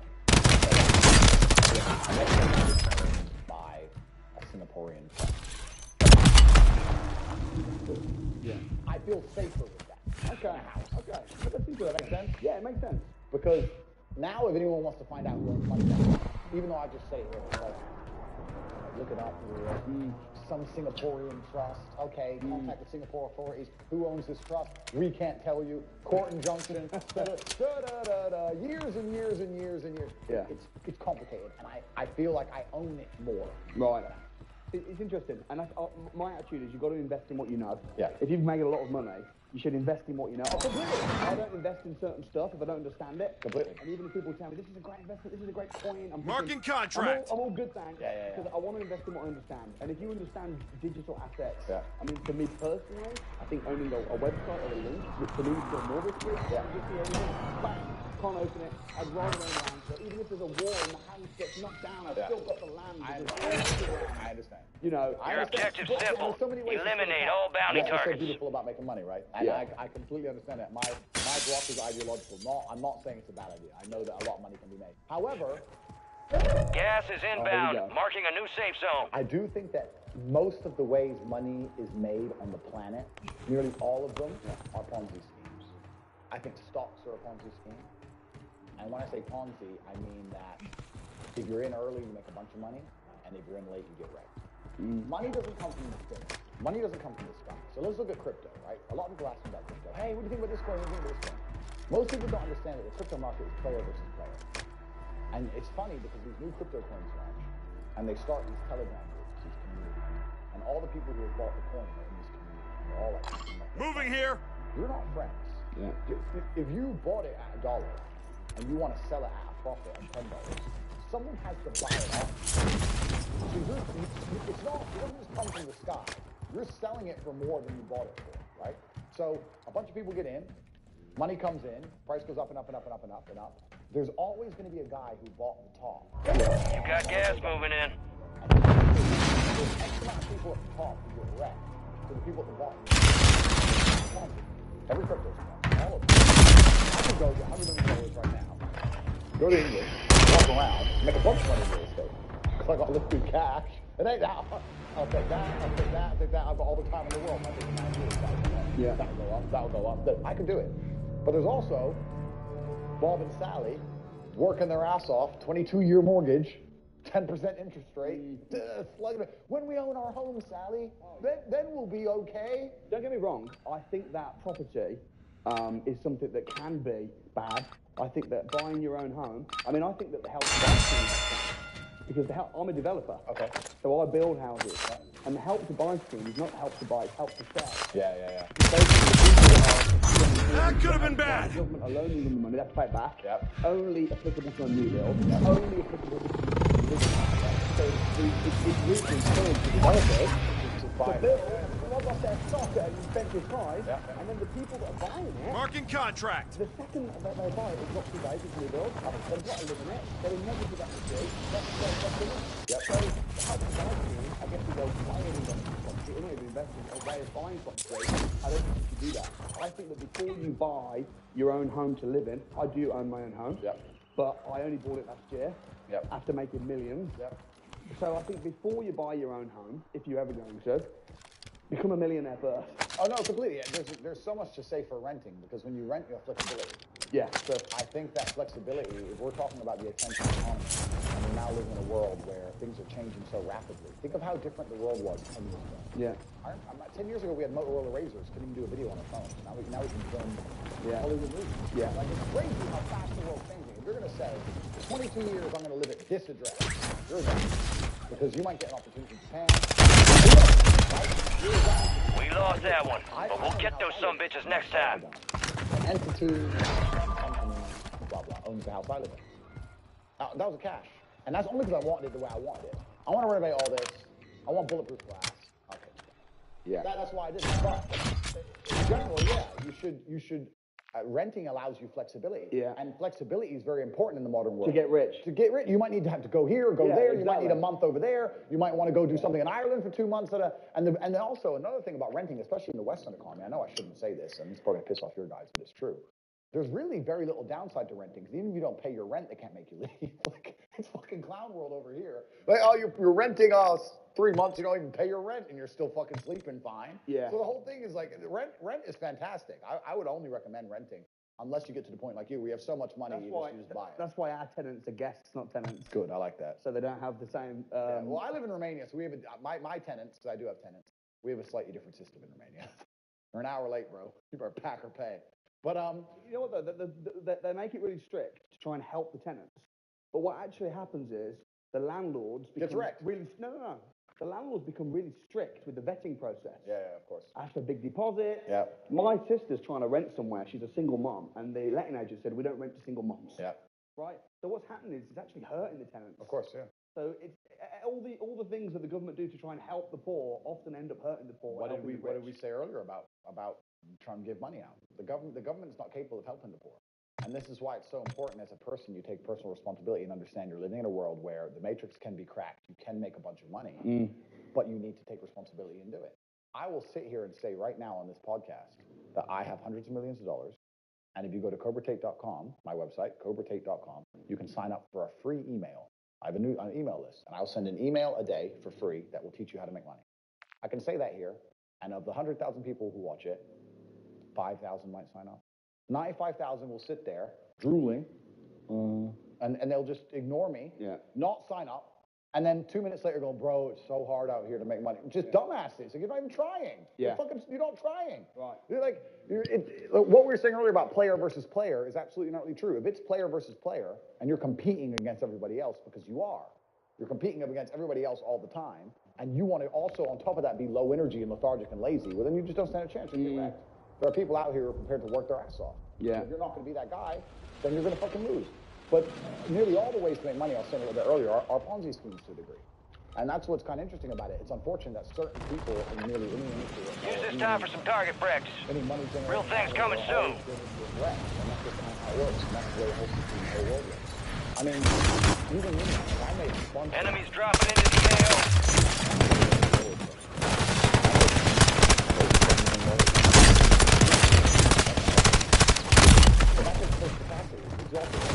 It comes into network. The average person is not sitting around having conversations about the war in Ukraine, the Russian ruble, and the financial impact of the war. Me and my team and my network, we're different. Most people do All stations, green light. We're deploying to the war zone. Me and my team, we're watching the news. Okay, how can that make us money? How can that make me money? How can that make me money? Right. Let's get that bird spinning. Finish up. We're airborne in 3. There we are. And whether we think Head shed gave the green light. We're deploying you to the front lines. You're up. Grab your chutes. You are cleared hot on all threats. Watch your ass down there. They did that. They jumped down. I'll meet you on the other side.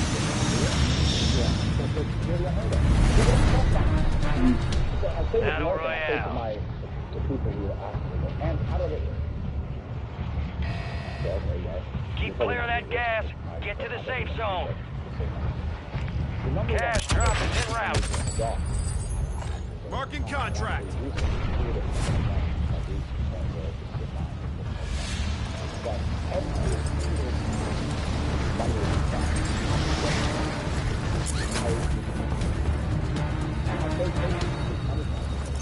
Enemy soldier incoming. Because the only people who can make money is the You're not making money. You're convincing other people to give it to you. You're taking money from others. So every single time when you spend money on anything, you need to identify how it was taken from you. When you go and buy a coffee, don't just go buy the coffee and sit down. Sit and say, why did I buy this coffee? But then why did I go into this store and not that store? Is it better advertising? Does it have less time? Do they have seating? How did they convince me to come here? How much does this coffee cost? Gas is inbound. What's the profit margin on that? Probably £5.50, £5.80 probably by the time the cup probably costs more than the coffee. The coffee is water. How did they convince me to spend £6 in this place? When you sit there and analyze it, you start to learn little lessons about business. You learn about the importance of finance. You learn about the importance of there being no queue. Yeah. So that if you ever run a business, I say with my business, my people all the time. Bounty targets are up. Get after them. Yeah. Like, I have a couple businesses that are physical. I'm like, I don't want to see a line. I don't want it to see empty because it looks bad. So when there's lines, you work fast. When we're down to 1 or 2 people, you take the time, you talk to the customer. Right. Keep it so there's like always one person at the thing. Like, manage the line. Like, people don't think about this stuff. No one's going to sit and wait in a long ass queue. Maybe some idiots will, but people like me won't. We got 50, right? My time's worth money.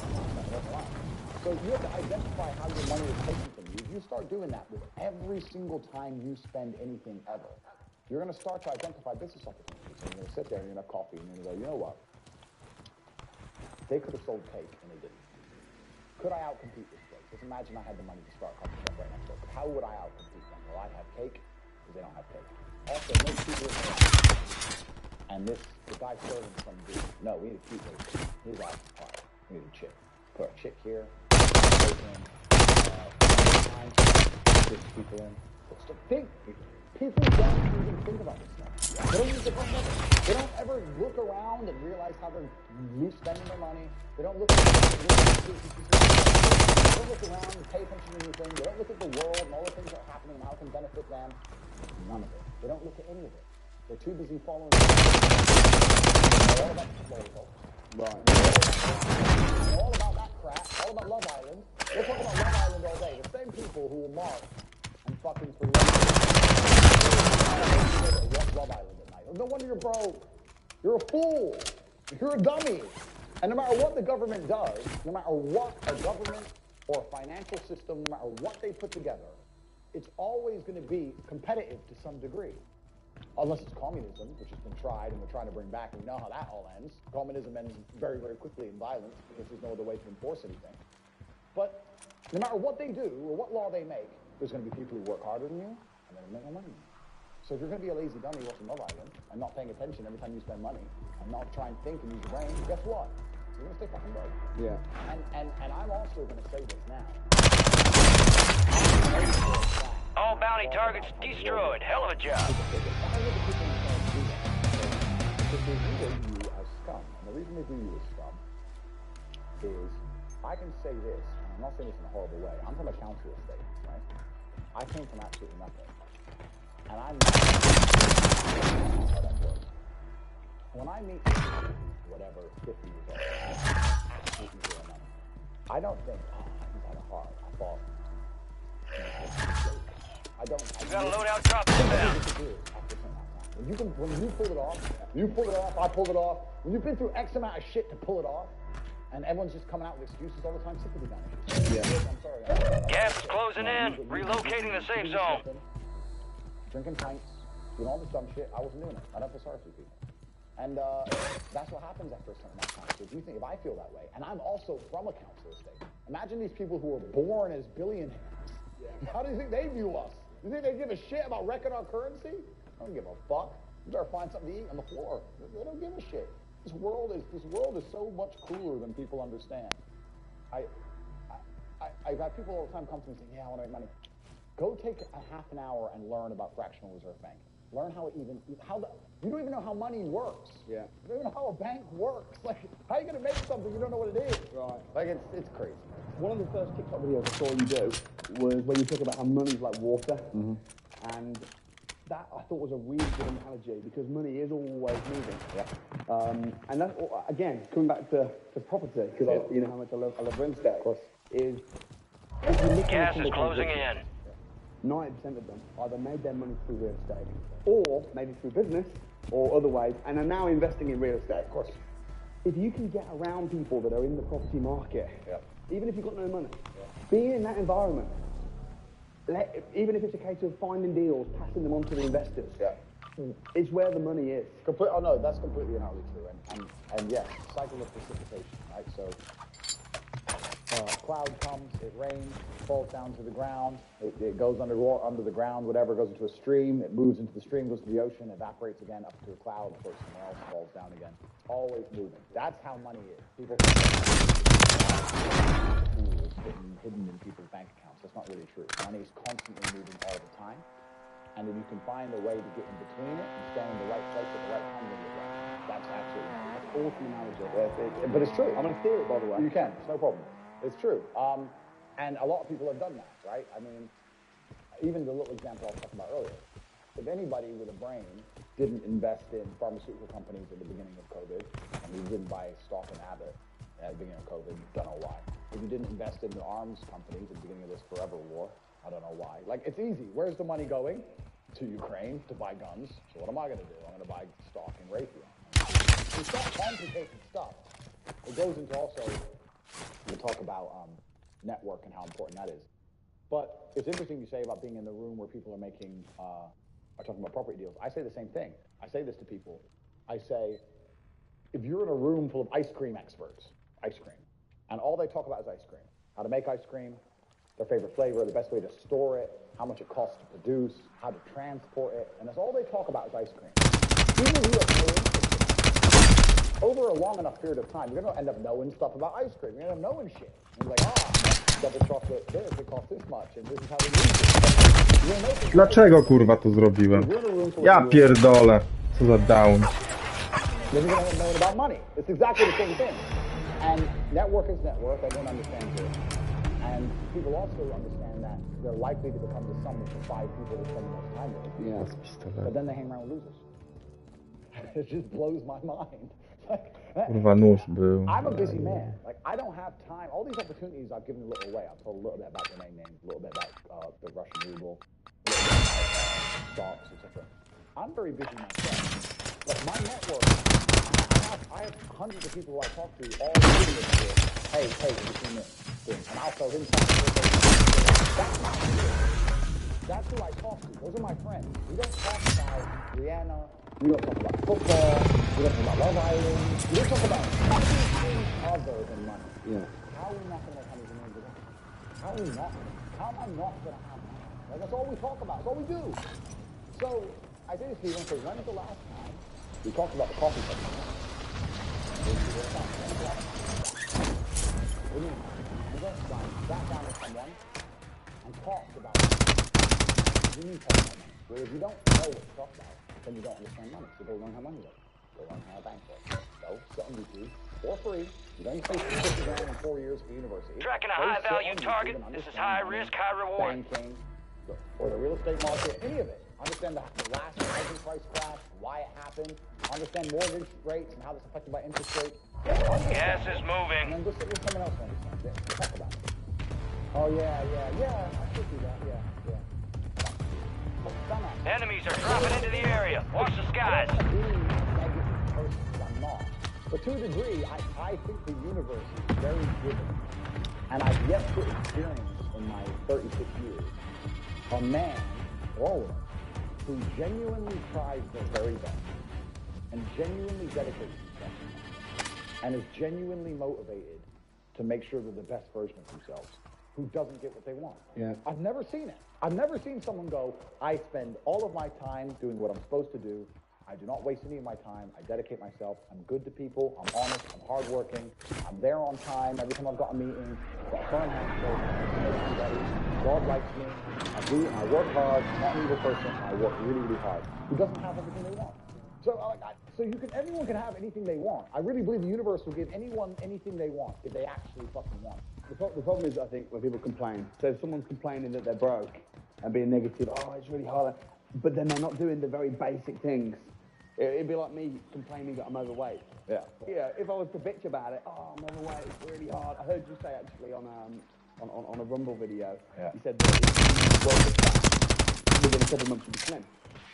Of course you would be. And in the same way, if I woke up broke, a couple of months I'd be rich. Yeah, that's right. Yeah. So it's all about exactly. You get what you want Completely. and what you push towards. Completely. And that's what I truly believe that the universe is giving in that way. But it is player versus player, and that's just the way it works. But that's why also network is so important. So a lot of people who don't have, and you were saying earlier about being around the coffee deal, just even being around people with money, it's just a good place to be. I'll give you an example. I was in Romania, and I have the largest car collection probably in Romania. I have 28 supercars, everything you can name. And I went to a town called Cluj-Napoca. It's on the border of Hungary. And I drove there in my Chiron. And I parked up, and a kid came up, and he said, hey, can I take some photos of your car? I joined the car spotting page. I was like, yeah, whatever, cool.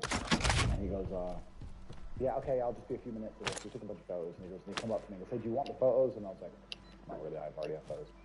And he goes, oh, yeah, okay. Well, if you want them, here's my email address. And I said to him, why do you do this? Like, you spend all day standing there. You got gas inbound. Safe zone relocated. I thought it was a waste of time, but I was wrong. He goes, oh, well, I skipped school and I skipped college because I knew if I take pictures of expensive cars and email them to people, I'll have email addresses of the richest people in Romania. Yeah, smart. I was like, you're clever. I ended up hiring him. He works for me now. Yeah. I was like, yeah, he got a full-time job that day. So he understood. Be near the money. I have no money. Money's over there. Well, let me get closer to it. Like, no point staying over here on my fucking own. Let me at least get closer to it. That was a 17-year-old kid. Now he's making 10 grand a month in Romania from me. So, like, At least people should. They hit us hard that time. Let's regroup and get back up there, yep. Investing, but especially if it's cheap, they should go. Just meet other people who at least have money. Have conversations about money. Talk about it. How are you going to get what you don't talk about? It's like, you use the gym analogy. It's a perfect analogy. I've never met anybody who is in fantastic shape. And you say, how'd you get in fantastic shape? And he goes, oops. Dunno, bro. Oops. No, absolutely not. I went to the gym every day. I ate this particular way. I had a meal plan. I dieted. Nothing is going to happen on accident. Yeah. This mindset of when my ship comes in, one day it's just going to, well, you're going to win the lottery? Maybe. And that's another thing that's actually funny, talking about winning the lottery. I used to dream of winning the lottery, bro. How much is a lottery win nowadays? It depends on the win. Could be anything. 6, 7? No, not Euro. I don't know anything about the lottery because I think it sucks. But man, like I used to dream of winning the lottery, thinking that my life would change. And now like 6, 7 million, that's a year of jets. That's nothing. Like it's not even money anymore. It's crazy how the perception. Yeah, but even if you win the lottery, 90% of lottery winners within 10 years are in the exact same situation. Completely, because they think it's a lot of money. It's not even a lot of money. A couple of 6, 7 million pounds is zero in the real world. It's zero. But yeah, like it's interesting. But yeah, you have to be near it, and your network needs to be important. And this is the reason why, and I will do a shameless plug here. Like you have your speaking events, I think absolutely everybody should go. Even if they have no intention of buying a house, they should be at that fucking speaking event, and they should be listening to you and understanding how the real estate market works, and they should be polite to people and courteous and nice, and they might make a friend. And they should sit and talk to their friend about real estate. That cannot detriment your life. That cannot detriment your life. You'll sit and meet with your friends on the pub and talk crap, but you won't sit and talk about money. You're not going to get it on accident. Your ship's not going to come in on accident. You have to plan for this. That's why the only 2 things I sell online, and trust me, I've been offered endless things. I state this as a matter of fact, not a matter of arrogance. I was the most Googled man on the planet. I was the most famous individual on the planet. More than Donald Trump, more than Brad Pitt, more than Joe Biden, more than Putin at the start of the war. I was that Googled when my TikTok thing blew up. And I was offered $30, $40 million to promote crypto, $10 million to promote... Check your gear and weapons. We'll be deploying shortly. I was offered $10 million, and I didn't do it. I didn't have the idea. Enemy soldier incoming. And that kid losing all his money because, you know, I'm in first and I am most coin or whatever. I didn't want to be a fan. I believe that I never sold my soul. I'm not like Logan Paul and crypto pumping up scams, NFT scams. Playtime's over. Stand by for deployment to the war zone. I don't do none of that. Enemies are dropping into the area. Watch the skies. Get that bird spinning. Finish up. We're airborne in 3. There you are. We got the green light. You're going to the war zone. Grab your gear and shoot. You're up in 3. We're cleared hot on all threats. Watch your ass down there. I'll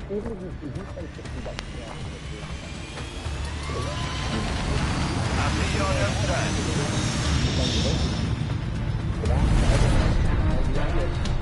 Battle Royale.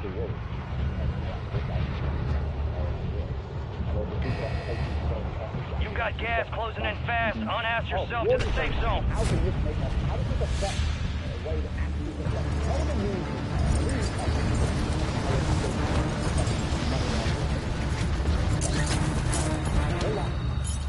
what's the actual, how can it actually be done? So I have to work with my personal network. It's the only 2 things I sell in the world. I make money in a university and I sell a network. Because if you have those 2 things, you can have anything you want. Yeah, and it's interesting as well because anybody that says, I won't pay that £60 because it might not work. But it's crazy. No, but what will happen is, when they go into business, they'll think the same. And anyone Supply box is located. The best case, Move the to worst secure. Case, and the likely case. And if anyone says, well, the worst case is I'll lose £60. Yeah. The best case is I'll be financially independent, travel the world. Yeah. But you know what? I'm not going to take that risk. They'll never win in business. The unfortunate reality about the world is the law of averages ensure that half the people you meet are even more stupid than average. You're losing ground. Move it. Stupid equation. Like I said, I sat here on a podcast and said, me as a multi-millionaire, even if you don't need £60, I have a free money. I'll give you tips. CobraTape.com, sign up. will take 3 seconds and get tip some money every single day for us for like free. Most people still won't go. They still won't do it. And then you're right. What kind of idiot sits there and goes, this guy has hundreds of millions of dollars. He doesn't need that. Why would he scam that? Surely, and all these other people are enrolled and they're paying every month. So obviously they're getting value. Obviously they're making money from it. Yeah, but maybe I'll lose 60 pounds of fat it's not worth it. These people just deserve to fail. And that's why I get to the point where I'm saying, I don't feel sorry for these people. They deserve to fail. If you want to make money, I'll tell you how. Yeah. You go to corporate.com. There's all your answers. I fixed all your lives. But if you're going to sit there and just sit on your ass and not do anything, then don't come up to me in the street and ask me why you're so brokey. Because there's the answer to it. But yeah, it's interesting, man. The world's kind of a crazy place, and I mean, the last three years have proved it, etc. But The Matrix, you have to watch the movie The Matrix. I will watch it. But Morpheus says it. Most people's minds are not ready to be free. Most people are so dependent on the system that they'll fight to defend it. Their minds are not ready to be free. I also think another thing that's kind of interesting is the world is changing so fast in real time. I think a lot of the advice based around making money is severely outdated. Yeah. And that's why my university, we don't have a real estate section. You used to, I'm sure. We had something. I've seen, we had like an Airbnb kind of thing. Right. But we don't do real estate so much anymore. We teach 18 modern wealth creation methods, so the new stuff, right? Because a lot of the things people are told about how to make money was accurate, but it's no longer accurate. Yeah. Like your parents would say, hey, one supply box down, 2 remain. Well, okay, when you were saving up and buying a home, it was 50 grand for a house. Yeah. You were earning 20 grand a year. You were getting 5% on your savings, and you bought a house, and now that house for 50 grand is worth $500,000. I'm sure it worked out great for you. It's a bit different for me. It's not the same. Yeah. So all the advice they're giving you is shit. That's the case of any business, though. It gets outdated. It gets outdated. You need to be. And you have the modern ways, which is fantastic. But I'm saying a lot of people will sit and listen to their parents. And I was like, your parents don't know anything. Yeah. Your parents did something that worked once, and it doesn't work anymore. And what works now won't work in 20 years. Yeah. That's why you have to be adaptable. Contract failed. You lost the objective. You have to pay attention to these things. And this is why networks are so important. This is why you have to be talking to people who are constantly on the cutting edge. I'll say this now. I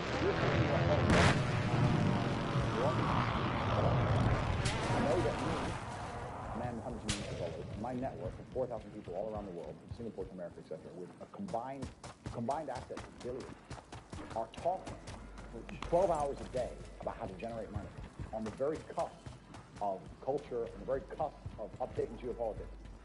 This is who you're competing against. It's player versus player. You're sitting there. Loadout drop headed your way. Scrolling around a little bit. Oh, I hope I'll be rich one day. And there's people like me and my network out here, and this is who you're competing against. You're going to get fucking wrecked. You're going to get crushed. You just join the winning team and stay broke. Gas is closing in. Like, relocating the safe zone. Knows what they're doing, as you do. You've proved it. You have all the credentials to prove you know what you're doing. I know what I'm doing. And join their team or stay broke. You're going to get fucking crushed. It's player versus player. You're not going to do it on your own. The whole idea of like this lone wolf shit is also bizarre. You network, you need people, you need teams.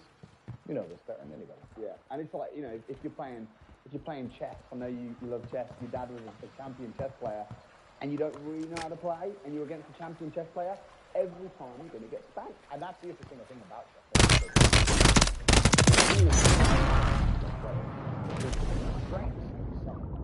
But the Grandmaster will destroy you with insane constraints. He can't do any moves you can't do.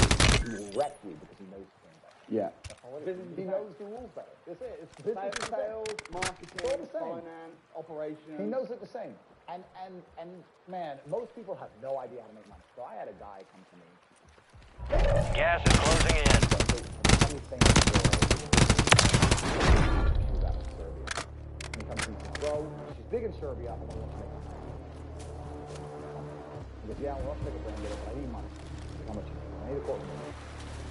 And I said, listen, here's what we're going to do. What's your plan? You get $250,000. He goes, I'm going to build a website. How much that? I can probably get that done cheap in Serbia. $2 grand. Okay, that's a good start. He goes, then I'm going to buy all the stock. Okay.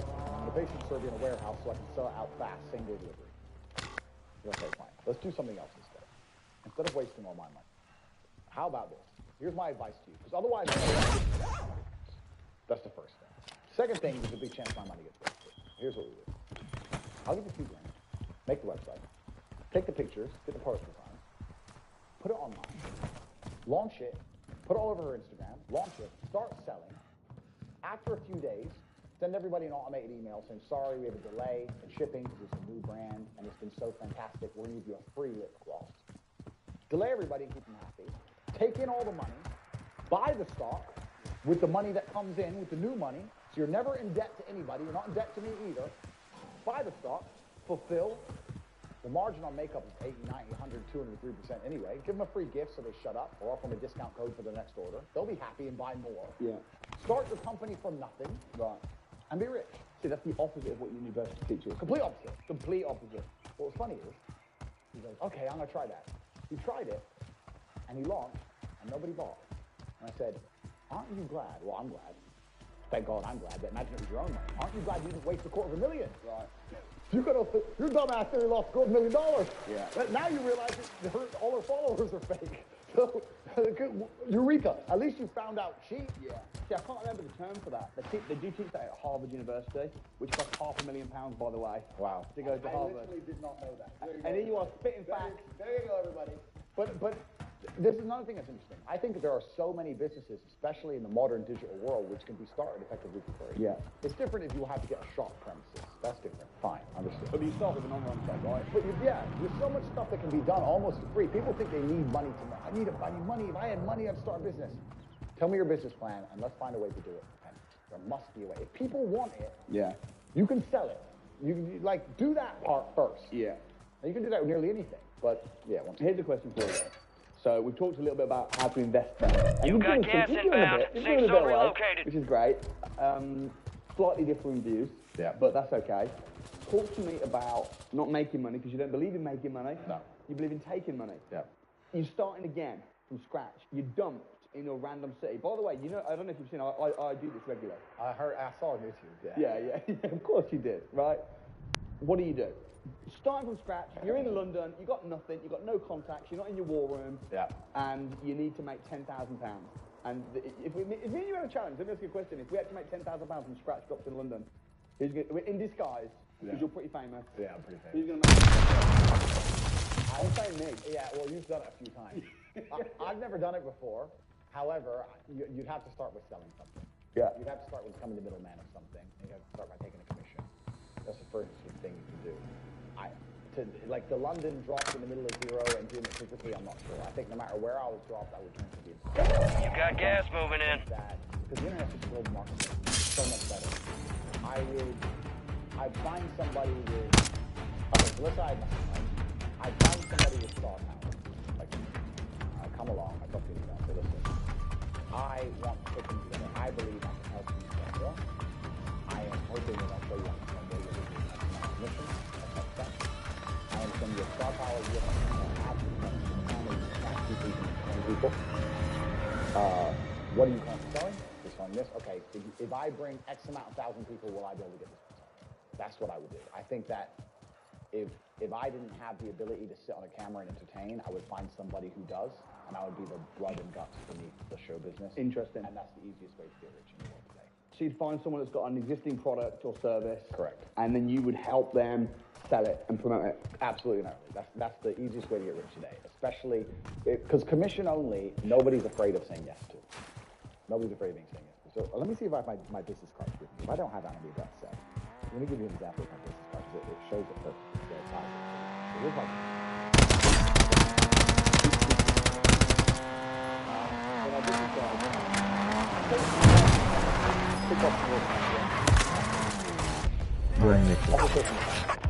My unmatched perspicacity comes with fear of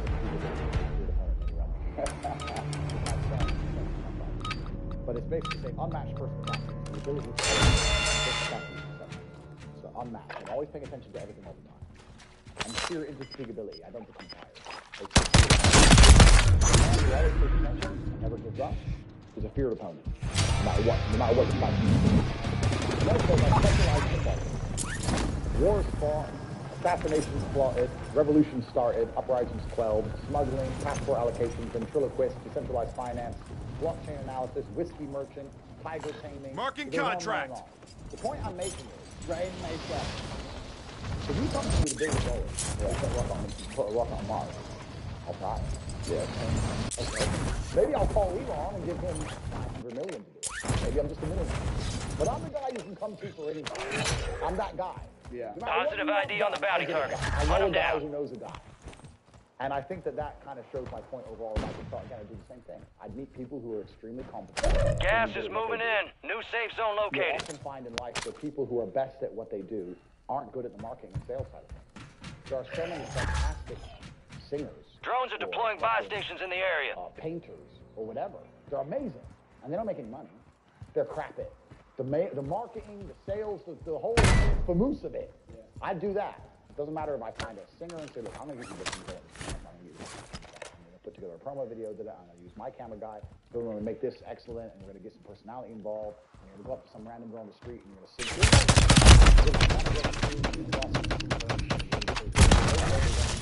You were one of 25 remaining. Failure ain't fatal. Just an opportunity to do better.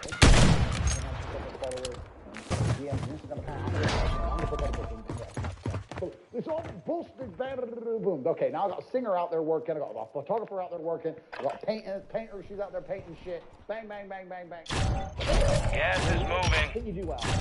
Would you be down for it? I can't walk the streets anymore. Yeah, but mate, we can get a mask. Bro, I can't. Design a mask. When I walk the streets, I have to have full security teams or the strap. If I can find a way to completely disguise you. Bro, I don't know. I'm top G. They know me, bro. Your accent would give it away. London's a bit of a weird one for me because London's not safe anymore. One, and two, like when I'm in Romania, I'm armed and I have a full security detail. Blah, blah, blah. When I'm in London, it's unusual because people recognize me and they want to. Some of them want to be friendly, but when I see full-grown people like running up to me or coming up to me, I don't. I've had a hard life, right? I don't like when 3 full-grown men go, "Hey, Tate." I'm like, oh, for fuck's sake! Like, I just don't like it. So I have to have a security team. Do you have people? Do you get pretty mobbed in the streets? Oh, bro, it's crazy. I don't know if you've seen. There's a couple. I've seen some videos. Yeah, like if I walk into a hotel and someone sees it and puts it on Instagram or Snapchat and they work out to me, there's just thousands of people outside. Wow, it's crazy. It's really nuts, and that's because, like I said, I've inspired the masculine youth a lot. So a lot of 19-year-olds have nothing else to do but try and get a picture with me. And that's another thing, because you look bad when you say no. Sometimes I say no to guys, and they're like, "Why?" It's like, because if I do 500 photos a day, like 500 times 3 minutes. It's like it's my life. It goes on all the time, and it's easier with security because security can just say, "Leave them alone." So I'm trying to live normal life, right? But it's not too bad in Romania. But in London also, it's not necessarily a safe place. I'm also an extremely rich person, and I don't like when people run at me and come up to me and try to surprise me and shit. I just want to be left. All right, my question for you then: when are you gonna? Because you need to do an event, bro. Start doing an event. You can get your security. It can be all controlled in London, Dubai, even Romania. So, It's fun. Is it fun? It's very fun. Yeah, I've never done a speaking event. I actually have my first one booked. I'm doing my first speaking event in Dubai. I've chosen Dubai for security reasons and a bunch of other reasons. I believe Dubai is the city of the future. I'm heavily invested in Dubai. I love Dubai. I have a lot of money in Dubai. So, I'm doing a speaking event in Dubai. Yeah, I'm going to do a speaking event in Dubai. It'll be my first ever one. We'll see how that goes. I think you'll do really well at that. I'm okay at talking, so we'll see. That'll be fun. It'll be good to meet people and do the event in a controlled manner and talk to everybody. And that's not just on money. That's basically on life philosophy. That's going to be a life philosophy event on my tenets for life as a whole. So it's going to be quite interesting to do. And also, the Matrix try and cancel me, and I keep getting bigger and bigger, right? So I got to fill a stadium. All over social media, not just Rumble. You're on TikTok, you're on Instagram. After being cancelled, interestingly, when you first got cancelled, I watched your video, which I actually thought was a bit weak. You think? A little bit, yeah, a little bit. Well, it was very tame. It looked like, it was very tame. I liked the one you did on Rumble after that one. That was a little bit better. I came across tame because a lot of people are confused about me, not because of what I say, but because of the way I say things. Yeah. So I came across tame on purpose to try and alleviate. You didn't want to listen to. Yeah, and it's fine, but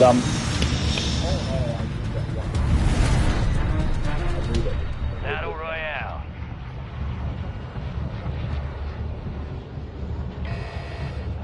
Keep clear of that gas. Get to the safe zone. Positive ID on multiple strongholds. Locations are marked on your TAC map. And that's good.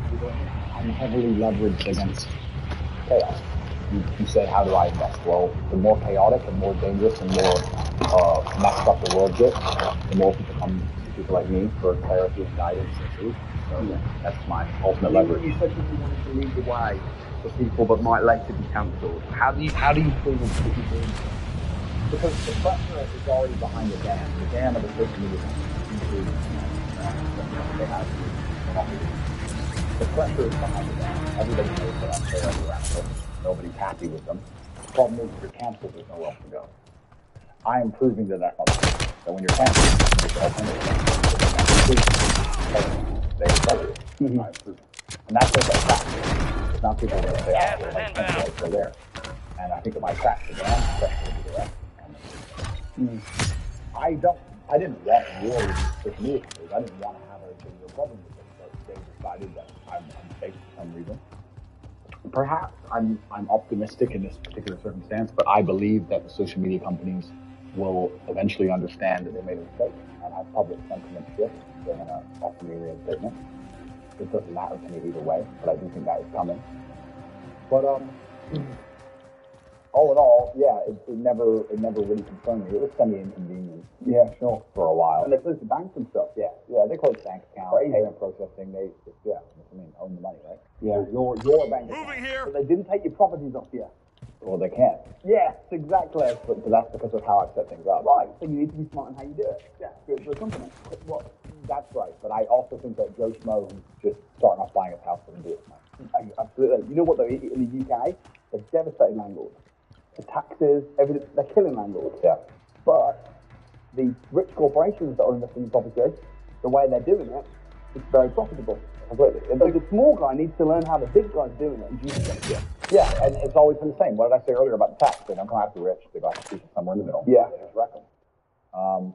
But yeah, like, I think just the especially in England, just the idea you hear people say, once we pay the mortgage off, we'll be. It's just this fantasy, and I just don't think it's... You know what I see when I watch your videos, and they're very funny. I send them to my wife, and she sends them back. You know, they're very funny, and I know that sometimes you lean into it to deliberately piss people off. Yeah. You said that. But the big message that I see is personal responsibility. Oh, completely. Take control of your mental health, take control of your physical abilities, your weight, your finances. Yeah. I think that's what you're about. It is what I'm about, because nobody else is going to wake up and care more about your life than you. Mm-hmm. If you won't wake up every day and say, I need to get rich, nobody else is going to wake up and say, I need to make him rich. Yeah. Nobody else is going to do it for you. So if you don't think it, nobody else is going to think it, which means nobody thinks it. So it's down to you, right? Only you're the only person in the family to think it. And I always knew, I never doubted for a second I would be what I am. I knew I would do it. I just knew I would do it. And be able to do Target destroyed. Deploying supply drop to your location. There's no way that guy in the Ferrari was going past me is a better person than me. There's no way he's smarter than me.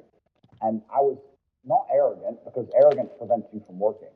Arrogance makes, because I'll make it. Arrogance is the people who go, my ship will come in later. Arrogance is the people who watch Love Island and go, I'll be rich later. That's arrogant.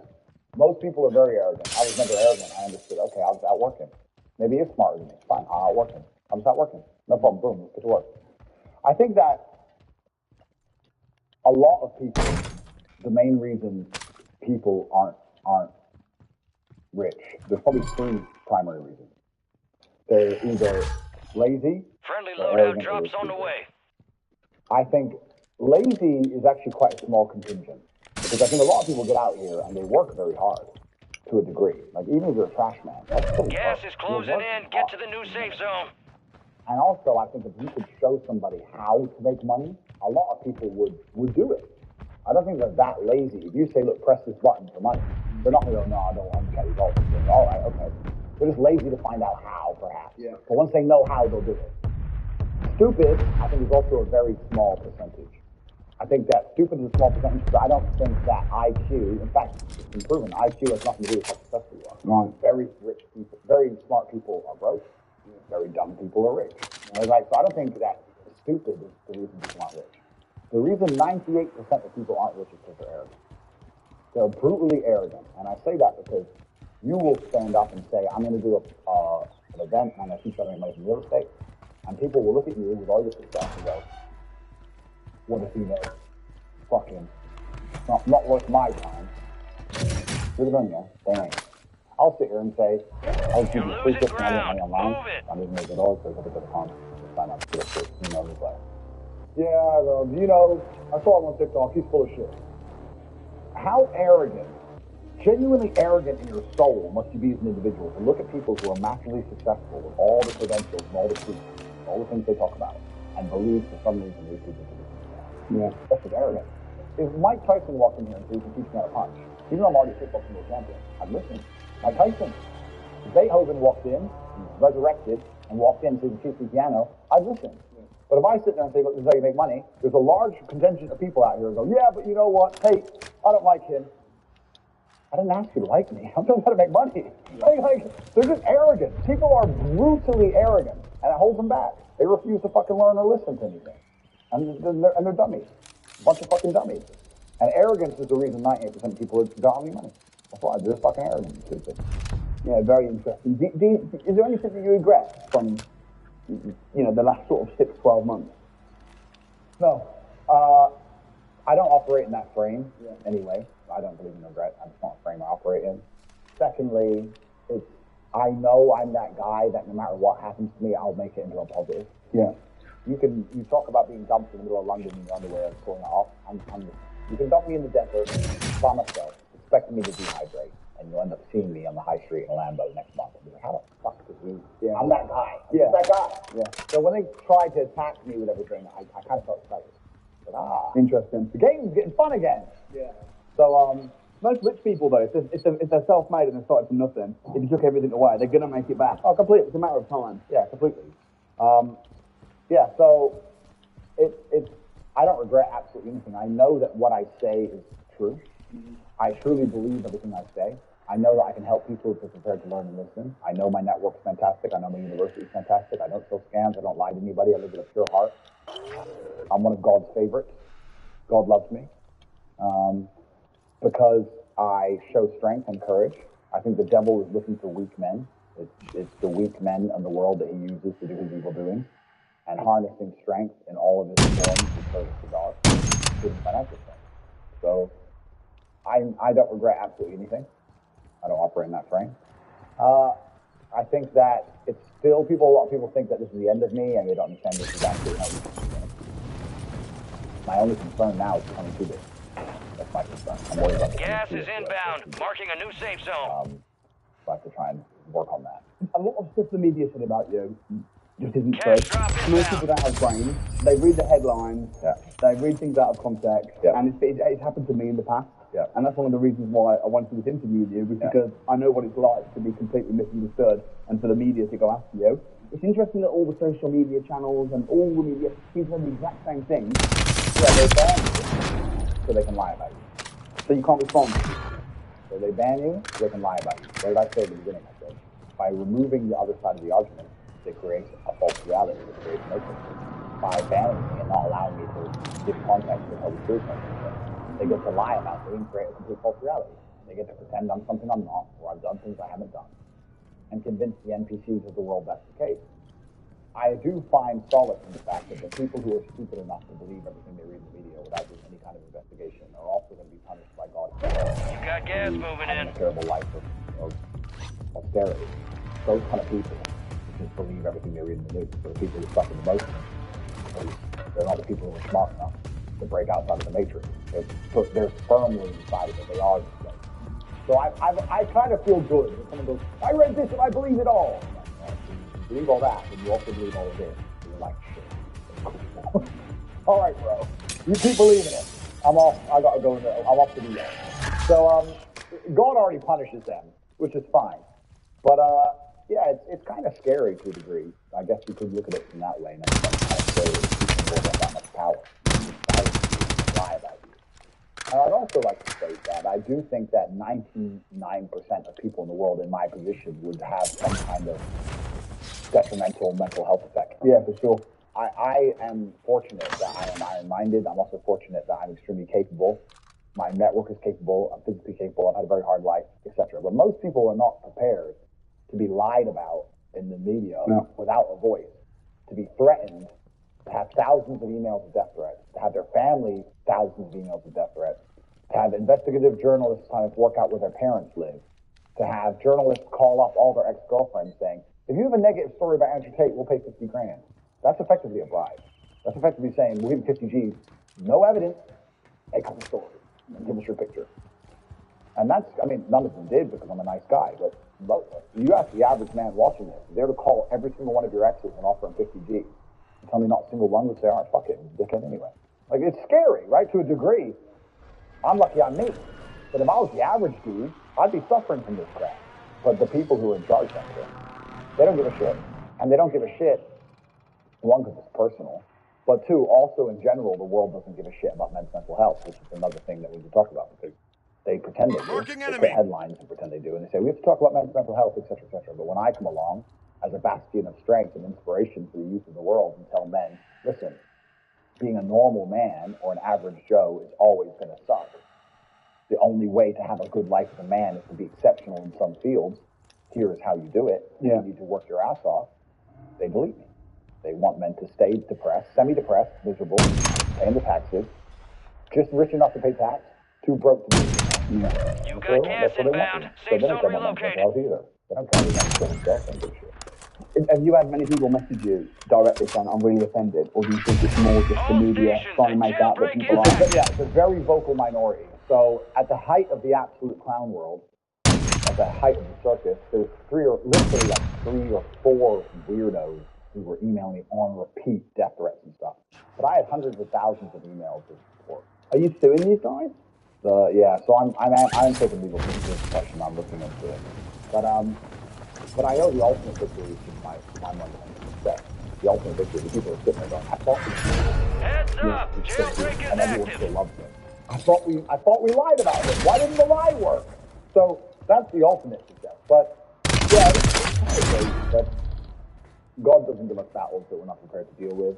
And it's also allowed me to emerge galvanized. So I learned that if they can take away my email, you're losing ground. And my Move bank it. account, and my payment processing, and my airdrop, things I didn't even use. In fact, the only people I replied to was Airbnb. Airbnb investment that I'll participate in light of recent media coverage, our values, the commitment to inclusion, meaning you're no longer welcome, platform, and I did all these emails. Only I applied to it, but I haven't used Airbnb in about 4.5 years. Why are you trying to steal Indeed strategy? I don't use your website. I don't know if they're just trying to jump in on the bandwagon. Let them ban him. I don't book your shit. I don't remember making an account. Recon at this time. I don't think I've ever stayed in Airbnb in my life. I don't know why I even had an account, but they were desperate to ban me for some reason. What's the reason? It is a bit crazy because there's a lot of people that are very famous that say a lot of outrageous things. I mentioned this in a video that I did where I mentioned you about like Cardi B, for instance. She used to drug men and steal from them. Because she sold her soul. She's owned. Cardi B is owned. Record companies own her. She's paid money by sponsorship and etc. She has meetings in private rooms where people tell her what to say, what narratives to take. She's owned. She's an owned individual. I'm completely independent and selfish. Which is why when they attempted to destroy all my financials, I realized that, just like I said earlier, you don't own anything that you think you do. I'm in a position now where I'm building my own bank. I thought, okay, fuck the bank, I'll build one. So I'm not going to talk about how I'm doing that, but I'm building my own bank from the ground up. I will start my own bank. It sounds very exciting. Yeah, that's the only way now. That's what you have to do, right? So now I'm in a position where, like, I need to fucking make a bank. Yeah. So, I guess I better go get it done.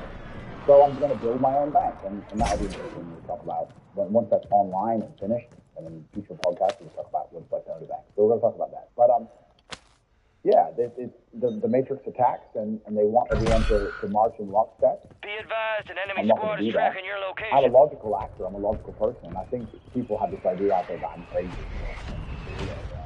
I don't know. I've heard some strange conspiracy theories about myself, but I'm obviously a very logical person. And please believe that the meta point is that a lot Gas is closing in. Get to the new safe zone. Gulag is closed until so it's further very notice. easy for me to just tell what they're thinking. When someone goes, you're wrong, and I go, well, if I'm wrong, High value target marked. Expect and resistance. you're right, so you get to be you. Perhaps being wrong. That's interesting. Yeah. Because a lot of them are not living existences I could tolerate. So most of my biggest haters I can glance at and go, cool. I would never adopt their thinking. Why would I want to think like somebody who I don't want to? When you were on YouTube, you know what your ratio was All bounty of targets men are and KIA. women? Well done. I never had Never checked? and I never had a monetized video. So I was giving YouTube billions and billions of views. I never even monetized my video. I didn't monetize the video. Gas is moving. Because I didn't think they'd even let me. In fact, when I had 100 subs, I requested my plaque.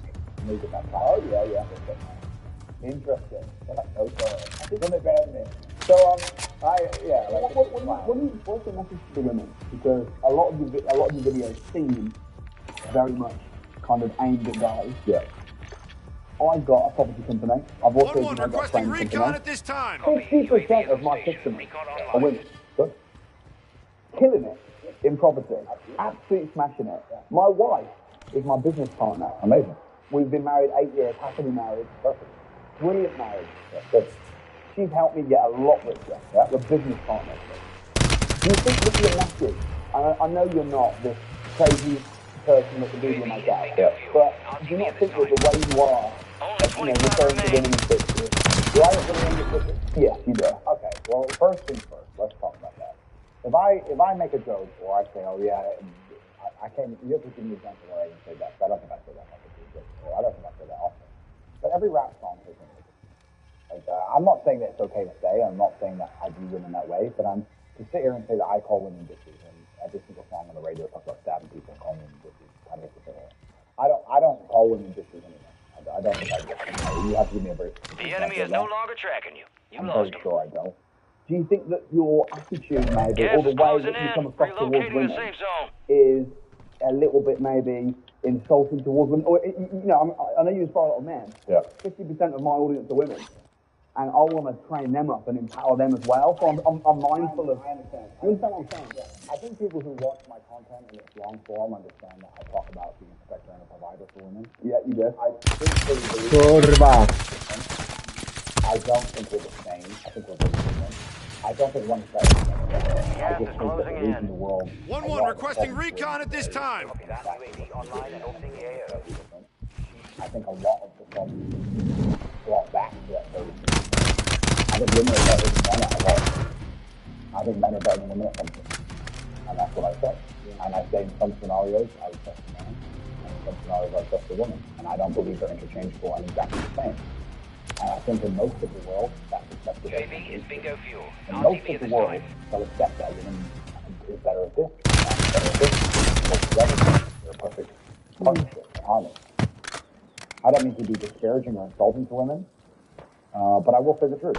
I will tell the truth. I will not sit and lie to the world. I'll say what I truly believe. I just think we're doing different things, and I think that that's how the world Gas works in is most of moving the world in. today. New safe zone located. Business, listen, men make money. 10 remain. You're almost done here. Men have advantages, women have advantages. Business just proves my point further. The advantages that women have in business are different than the advantages men have in business. I knew when I was doing sales jobs, women who were very beautiful, who did fantastic in sales. They could use beauty and going on that. They could get all the appointments they wanted. Oh, it was hard for me to get a guy to come to dinner. They could get the dinners. They could get the dinners all day. I don't know how good they were at sales. They may not have been as good as some of the other people in the office, but they got so many more leads that they closed them. Her advantages were different than the man's advantages, right? So saying that men and women are different is not discouraging or insulting to either one of them. I've been making videos on the internet for a long time. Sure, I can't sit here and honestly say, professional, I don't lie. I can't sit here and honestly say I didn't say at some point, hey, this dickhead came in with his bitch to the telling the story. I probably did say that. But I tell you, I insult men just as much, just the same. It's not gender. And if you watch my stories, I'll probably say this dickhead came out. Only 10 were left. Saying this dickhead got hit. So We it's lost not that about one, men but and we'll get those some it's bitches about next some time. people get that community. That's what it's about. It's not about men. Your squad's in the top All the women 5. who are in my life, Gas is inbound, marking a new safe zone. It's a traditional gender role where I believe that all the money making responsibility is on me. Now, if I met a woman who's making a bunch of money, I'm not going to be like, damn it, stop. I'm good. Yeah. Do it. Yeah. But it's interesting that with my training business, 50% are women. Yeah.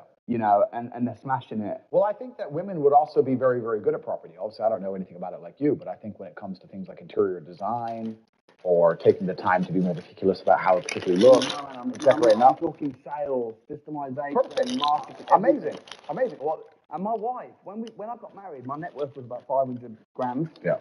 Within 7 years of being married, my net worth was 20 million. We're business partners. Amazing. No, but it's good to have. But I've never said women can't make money. And I've never said that women, like in my university, it's full of women. There's a bunch of women inside of my house. Yeah, there's women inside my house. I wouldn't say 50%. Yeah. Maybe 20%. Because I appeal to men with my advertising. Did you have a daughter? If I had children, I would not be able to stay on the internet. I could have 3, I could have 10. What do you think about the World Economic Forum? Bro, you're trying to get me suicided. No, I did a video recently about the World Economic Forum. It had just over 1 million views on YouTube and a lot of interesting comments. Yeah, I think it's very coincidental that every single leader of all the important countries in the world seems to come from the World Economic Forum. So I encourage people at home to do their own research, along with fractional reserve banking and mortgage and interest rates and everything else. Look up. You know, I tried to join the World Economic Forum. Did you? It's £500,000 a year. I offered to pay them, and they declined. That's a shame. It would have been interesting. Yeah, it's not only about money, is it? Yeah, it's about you have to sell your soul to one degree or another. And that's the thing that's scary about those organizations, because if you did join it, I said this on another podcast, so I'll say it again. Well, at the height of my fame, I started getting very strange invites. Yeah. I started getting weird invites, from a friend of a friend of a friend who had like a private island in Greece, or a friend of a friend of a friend who was in this private event. It was always on private islands, very private, like 10 guys, 400 girls. And I thought maybe this is just a boss. Use this time for some target practice. Maybe also Real things there's coming like soon. brains where there's cameras everywhere. You don't know. You get leverage. So I was saying no to all of it. But if I was Enemies are dropping into the area. or whatever, like a lot of these celebrities are, they end up getting leverage. And then you're in real trouble. Then you have to shut up. Well, it's scary, man. But after the WEF, well, we can, like I said, I encourage everyone to do their own research. But back to the woman's point. I don't think women can't make money. I don't know. And I'm not surprised that half the women who work with me make a bunch of money. I'm not surprised. Like I said, about 20% of the people inside of my university are women. I think that my advertising style is more geared to men because I talk about men's issues. But the reason I talk about men's issues is because I'm a man. Mm-hmm. Why would I sit here and talk about how hard it is to be a girl? I can talk about why I think it's difficult to be a girl, but I can't talk about growing up as a girl because I'm not a girl. I might have just misgendered myself. Sorry, YouTube. But I'm not a girl. I don't know. So, All have you got stations like green one light. We are deploying to the war girlfriend who zone. you see as a life partner? I hope I don't like to bring it in trouble with your girlfriend. What's that home? I'm a man of God. I'm a Christian man. There you are. But Christianity We got the believes in green marriage, light. You're bro. going to the war zone. Yeah. Grab your gear and shoot. You're up in 3. I mean, Enemy you live with activity your will brother, be don't you? high. Expect How about contact myself? early and often. You said you can live with your bro and be sleeping with loads of young girls. All right. Well, I wouldn't say firstly, I would say attractive. And attractiveness Battle is Royale. But yeah, I will be living with my brother forever. I think that masculine competition is a Gas is healthy closing on your environment. position. Suggest you hightail it out of If you there. look at any fighter who's training for a fight, he's not Be advised, Intel has located multiple the last few strongholds. weeks before a fight, Mike Tyson had to move away from the life and live in a house with his guys. Like, it's kind of like the Marking army contract. mentality, Hitler mentality. You want to be the absolute peak version of yourself. I think that you can achieve that by being in a competitive environment with other competitive men. If I live with just a woman, which sometimes obviously I do, if I stay with a woman, it's very comfortable. It's very comfortable. It's a great place. Like, there's food, she's nice, let's watch TV, calm down, don't worry. It's a very comforting place, Get after him. which is great, but I don't think that comfort brings out the best in me. Whereas if I live with my brother, it's like, I've just done 600 push-ups. You're a pussy. Then I have to do 601. Then he does 602. Then he does 603. It's interesting. And that's it. And there's competitiveness. If I'm hanging with my boys and we're all talking about how much money we made that week, it pisses me off. If I'm hanging with my girl, we don't talk Losing about that ground. really. Move it. Or if we do, we're on the same team, so it's different. Do you not think that to be the best version of yourself, you need competition? Well, Without competitiveness, without competition, how are you going to be the best version of yourself? Right? You're always going to do better and run further and push harder against someone else. So having that friendly, competitive element is how you become the best version of yourself. So that's why I like living with my brother for that reason. do you not think that if you found a woman who you could be your business partner with, and do you not think, can you never see just getting married, being with one woman, having kids, having a family home, living close to your brother. My brother lives 2-minute walk away from me. We're business partners. He's got his family. I've got my family. Does that not appeal to you at all? Is there nothing about that where you think, you know what, maybe? God has a plan. Yeah. We will see. Yeah. What do you want to be remembered for? God also has a plan for that. I think I'm going to be remembered positively. I've not snaked anyone. I've not lied to anyone. I don't lie to people. I don't scam people. I don't do anybody harm. I try my very, very best to live a peaceful life. I think I'll be remembered for being one of the first major voices in the breaking of the big tech monopoly. That's going to be exciting. Since I've moved over to Rumble, the world's already began to change in real time. Russell Brand's now moved over. Steve will do it. One of the Nelk boys and big Twitch streamers, big YouTubers are all moving over. I started all of it a month ago. Yeah. And they've just gone public. So that's $RUM on the NASDAQ. I think across the next 10 years, they continue their censorship, especially with the elections coming up and these kind of things. And they continue their censorship, and people get more and more tired of it. They're going to be moving to alternative platforms. So I think Rumble stocks can go to the moon. There's a tip for everyone looking to make money. That'll make me a billionaire. And don't want to do buy more cars. Yeah. What else is it? What is it that you love about cars so much? Because you have, 28 supercars. How much, I Googled how much it is to buy a Bugatti. Could not believe it. Because I thought, mine's not an Orbit. How much did you pay for it? By the time I got it on the road with everything, 5.6. How do you justify that? It's beautiful. I'd rather have the cars than the money. That's how I justify it.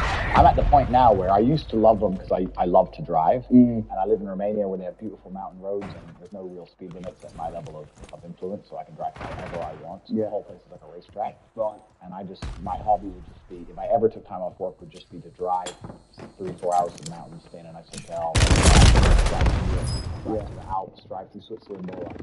But now I'm kind of beginning to drive. Now I just buy them. When I say money isn't real, I'll give you an example. Before I was too famous to walk the street, every time I walked past an ATM, I would get out as much as I could. I'd get the maximum cash. I told the girl, why do you do that? I said, because it's free money. She goes, why is it free money? I was like, because if my bank balance is 17,184,938, and I go get 900 for that, and it's 17,932,914, I don't know. It looks the same. It's the same. But I have £900 now. I can waste it. So the money's free. And the point, even though obviously it's not, gas inbound. Safe zone relocated. it doesn't affect the number. It looks the same. Mm-hmm. So you get to a point where money has no value at all. It's not real. So if someone goes to me, there's a new Ferrari. Do you want it? And I think, do I want it? Maybe.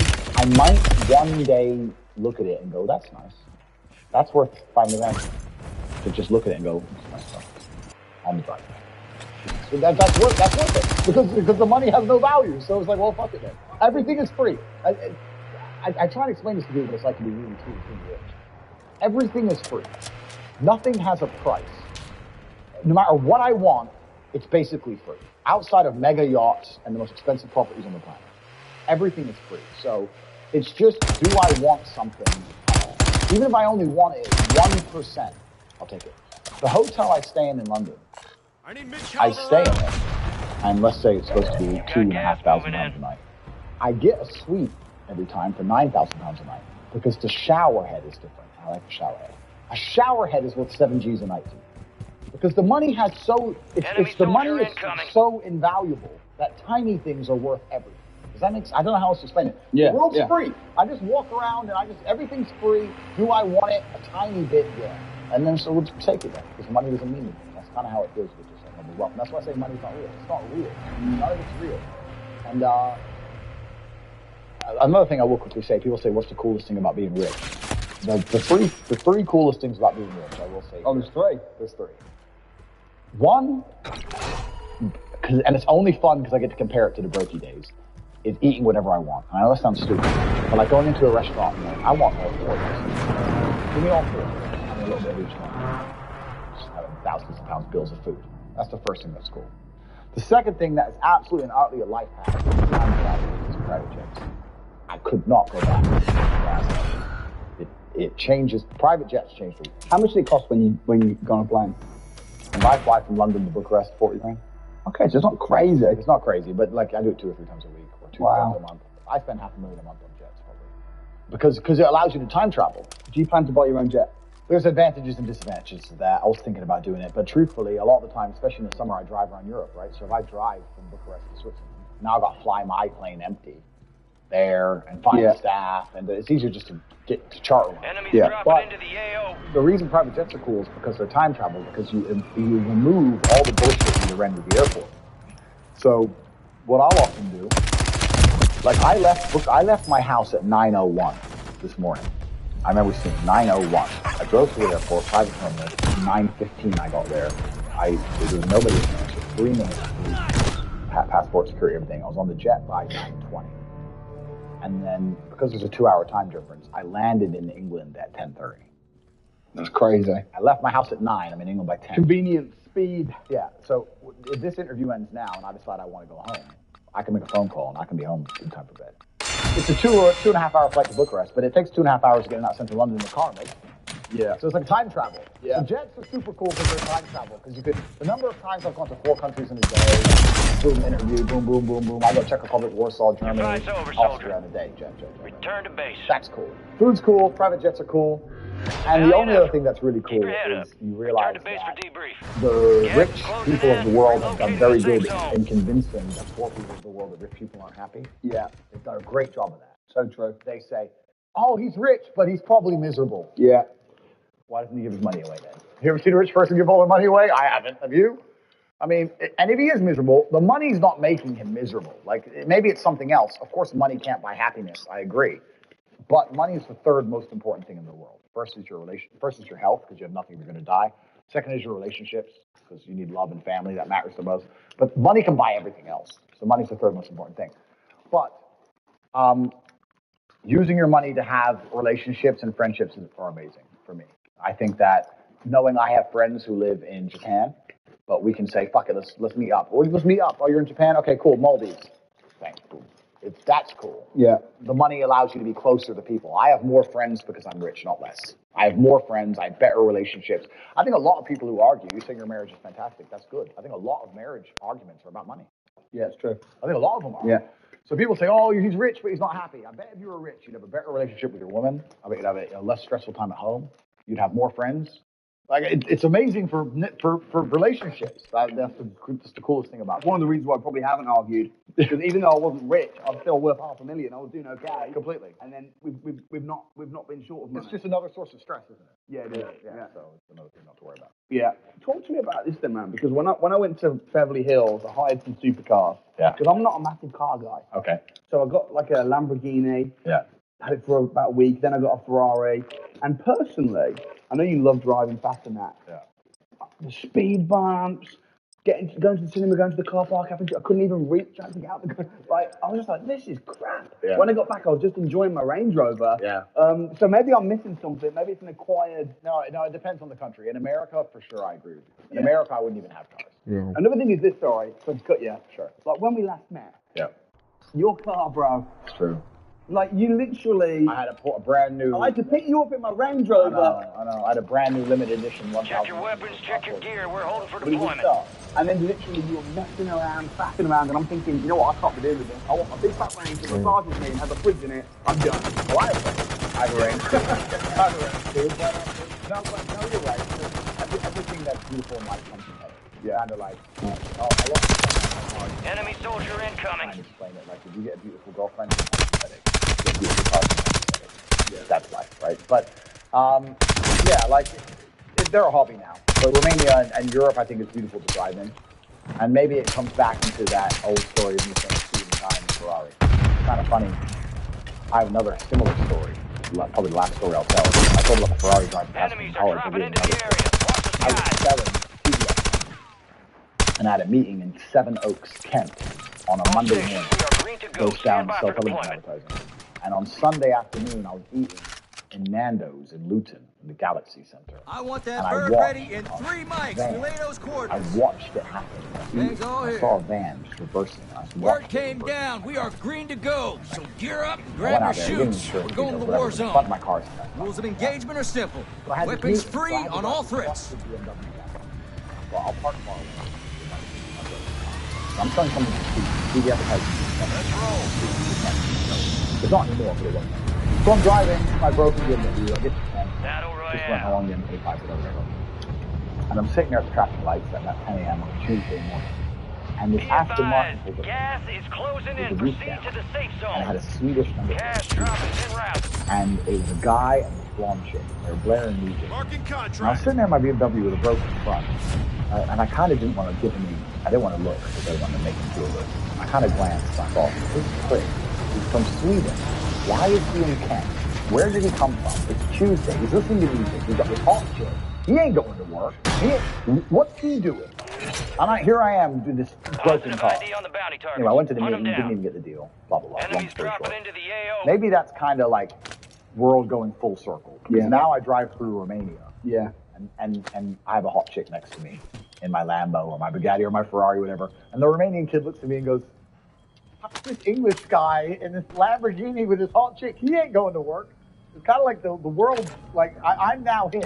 Yeah. It's kind of cool from that perspective. Maybe that's why I love cars. I don't know. A lot of my stories on me realizing Gas is the inbound. matrix needs to be broken were semi-related to cars, because when you start seeing a car that's the price of a house, and then you start seeing people with 30 of them, it's got to wake you up. It's got to wake you up. That I try and say this to people. Let's imagine what's a good one? 100 grand a year? 100 grand a year. 100 grand a year, good rate, yeah? What's that on 100 grand? What do you think? 40 to 50%, right? Probably like 40%. Okay, so let's take 50%. Let's imagine you're earning 100 grand a year. You're successful inside of the matrix. You're a successful slave. You make 60 grand a year. Let's imagine you can live for free, eat for free, you walk to work, you never buy clothes. Let's imagine you save 100% 60 grand each You're year. RTB. I don't want to do the math off the top of my head, but my Bugatti Yeah, is that's 5. hard that time. What is that? Is Let's that like regroup 90 and get years? back up there, yep. It's a lifetime of savings. That's a lifetime of slave work without spending a penny ever once. To by the time you're fucking geriatric and can't function, you might be able to buy one of my 30 cars. If that does not tell you the matrix must be cracked and there's other ways to make money, then nothing fucking will. Yeah. Because if you think you're just going to work your way to the top and just stick to the rules, you're done. You find modern wealth creation methods, either hack real estate like you've obviously done. I teach how to do it my way inside of Hustlers University, which is on cobratape.com. Or you need a strong network. You can't just be sitting here thinking it'll just happen one day, because no, it fucking will not, because you're competing against men like me and we're taking it on. What was it that made you agree to sit down with myself? I knew we had some opposing viewpoints.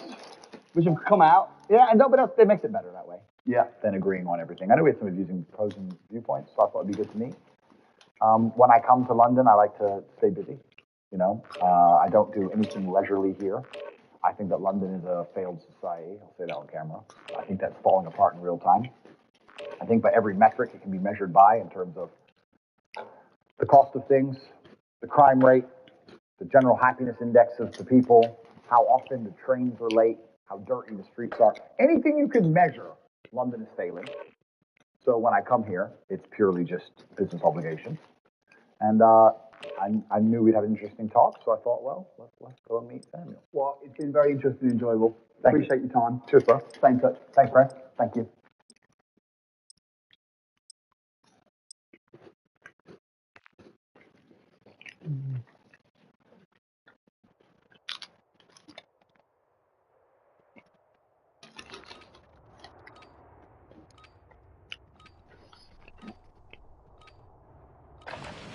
We're headed to the war zone. Get geared up and stand by.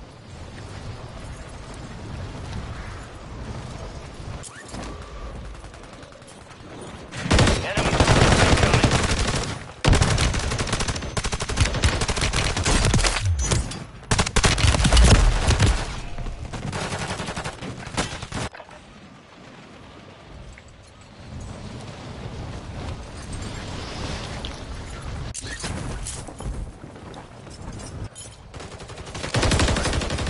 Enemies are dropping into the area. Watch the skies.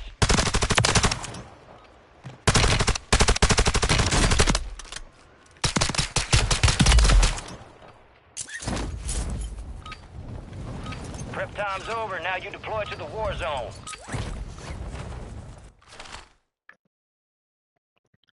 Let's get that bird spinning. Finish up. We're airborne in 3. Gang's all here. Word came down. We are green to go. So gear up and grab your chutes. We're going to the war zone. Rules of engagement are simple. Weapons free on all threats.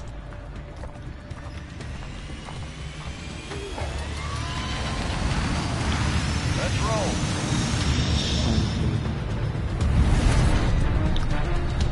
Battle Royale.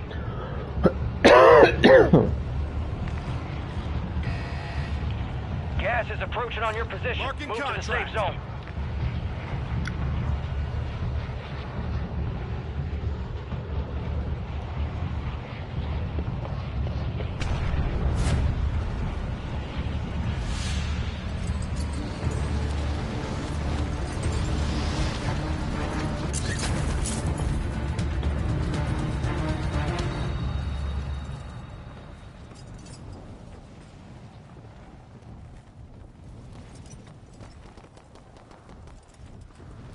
I got told by somebody, I won't say who, but they come to me and they said, Andrew, the reason that they are so threatened by you is because you are a genuine attack on the educational system of nations.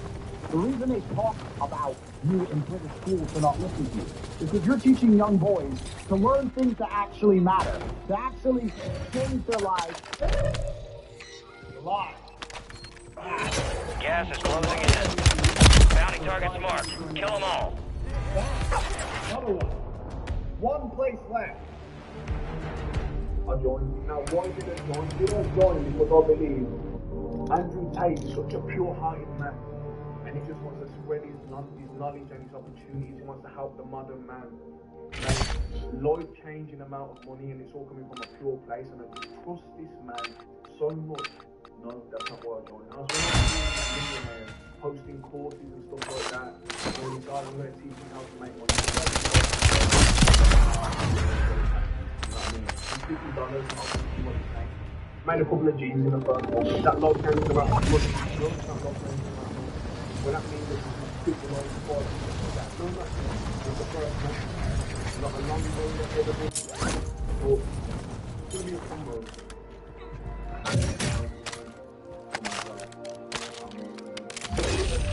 I've made 10k this month so far, and I don't feel good. This is the first time I've ever made this amount of money in 1 month. I feel like my whole life's been a lie. In 2020, they lost everything. At the beginning of 2021, I was sitting in my dad's car. Bounty targets identified. Weapons free. I lost my apartment. In October 2018, I got out of bed and I fell to my knees. I crumbled under the pressure. Now you can tell me that I can make 10 G's in 1 month by taking a shit on the toilet. The money hasn't gone into my bank account yet. It's there and it's pending. All bounty targets destroyed. Hell of a job. Date, and that makes me feel sick to my stomach because it's so much money in one road. Last week I went to visit my mum. I said, Mum, I'm making more money than I've ever made in my life. And I fell to my knees and look on her face. She tried to play it off cool and just say she was proud, but I was seeing her eyes water up. There is a secret to the universe that most don't know. If you actually try your best, you can't lose. Not pretend to try your best. Not try your best 90% of the time. Not try your best. Genuinely try your best. You can do it. You just need someone to make you do it. What I am going to do is give you an opportunity where you can be forced to dedicate yourself for once in your life. So what I'm going to do is, during these days, between Christmas and New Year, I'm offering a special package for the real world, where you get 2 months for free, you get access to an accountability manager, and you get access to the real world platform. So what you get to do is, for the first time in your pathetic life, you get to dedicate yourself to something, because the problem is the people system. Let me tell you something to you. The average man in the world today, what he does is, he starts something, and then he stops when it's hard. So he's like a little girl. Starts, this is fun. Okay. Then it gets hard. Okay. This is hard. And then he goes back to TikTok brain. Or jerking off. Yeah. Because it gets hard. Oh, I tried. I tried hard. Like a little 9-year-old girl. So instead, you have to be a Friendly loadout drops on the way. Something he does it even if it's hard. I'm going to build the pyramids. It started off relatively easy. Now I have to lift the bricks all the way up there. Gas is inbound, marking a new safe zone. I won't stop because I'm a man. I'm not going to start and stop and then wait till I feel like doing it again, then starting again, then stopping Target again. area marked. You're clear to hunt. Whining. You are not Longbow stupid. 3-1. You are Target lazy. acquired. You're Strike entitled. inbound. You're arrogant, but you're not.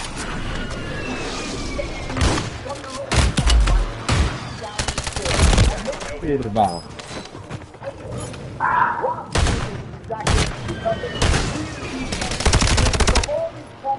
And a week later, you were still a fucker. Here we are 1 year later, you are still a nobody. The days when losers rest, winners are going to begin to work. You have absolutely nothing else to do. You may as well get a head start. 2024 allows you to live a life worth living, so you don't stay a peasant and a peon any longer. What I'm going to do is I'm going to open up a special enrollment for a special class inside of the real world, which is only available during these days. Not only will you get 12 months inside of the real world platform, you'll also get a new form of Aikido, which you can only teach to people that is guaranteed to be inside of the program for long periods of time. You commit, like a man. You do something there's no point in doing it half-assed. You don't go anywhere. Marking contract. You have to jump to it or find it. Vote 1 year to the real world and get 2 months completely free. Exclusive access to the Champions Network and lessons only available for the next 6 days. So act now. I said this before and I'll say it again. As the rocket goes towards the moon, Your objective's simple. Eliminate all bounty targets. It doesn't decide physical at the moment because of the atmospheric pressure and it needs to have some time off. It continues to go because it is the momentum. Only the momentum that gives you the inertia required to escape gravity. Commit for once in your life, and you might actually get some.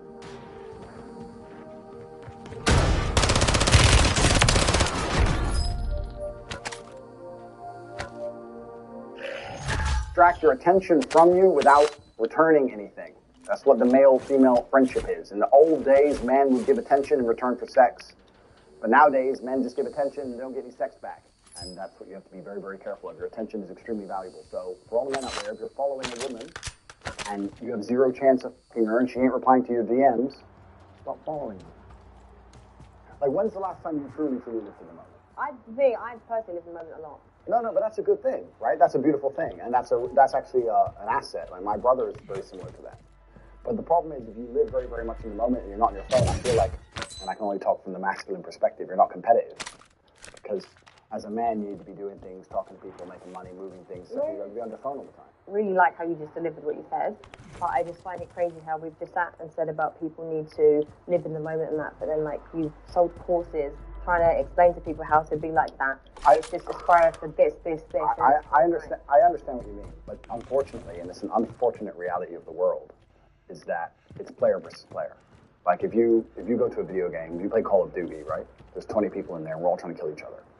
And the world is very, very similar financially. I'm not saying we should be out here killing each other, but I'm trying to explain a certain amount of resources and everyone's trying to get it.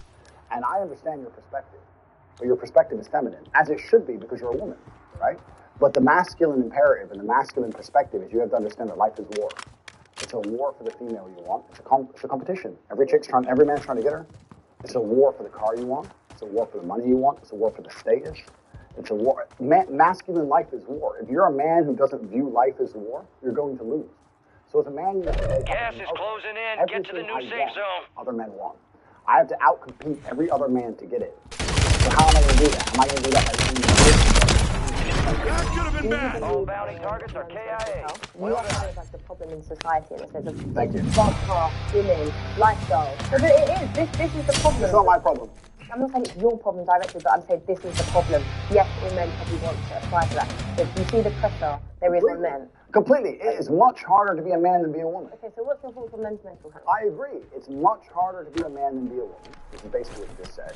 Society's expectations of men is much higher than the societal expectations of females. I agree. Much more is expected of us. I agree. It's a harder game. Just like every other video game on Earth.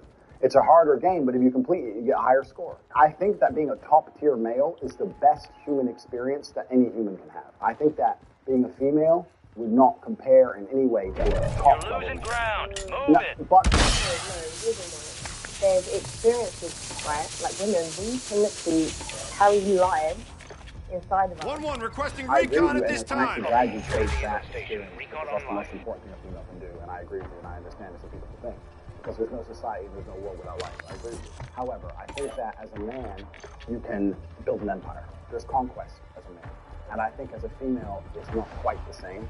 And I'm not saying this in any kind of way that disrespects females. I don't want people to look at this and think I'm disrespecting females. I'm not. I'm saying we have different roles. We do different things. Women's is like probably the most important role in society. Kurwa. The enemy took that one, but we'll get him back. Spokojnie. I think that you get to build an empire, to be respected and feared in a way that women never are. I understand that that's a very, very unique human experience, right? Most men never ever get there. The reality of life for most men is absolutely depressing. I completely understand what you're saying. Have you suffered from mental health? Fuck no. No, absolutely. Because I understood that as a man, you must build yourself. As a female, you can be more. Like, you need to stop going into philosophies and just stuff, because I'm actually trying to, I want to understand you. Okay. Right. So, have you not experienced mental health? No. Zero.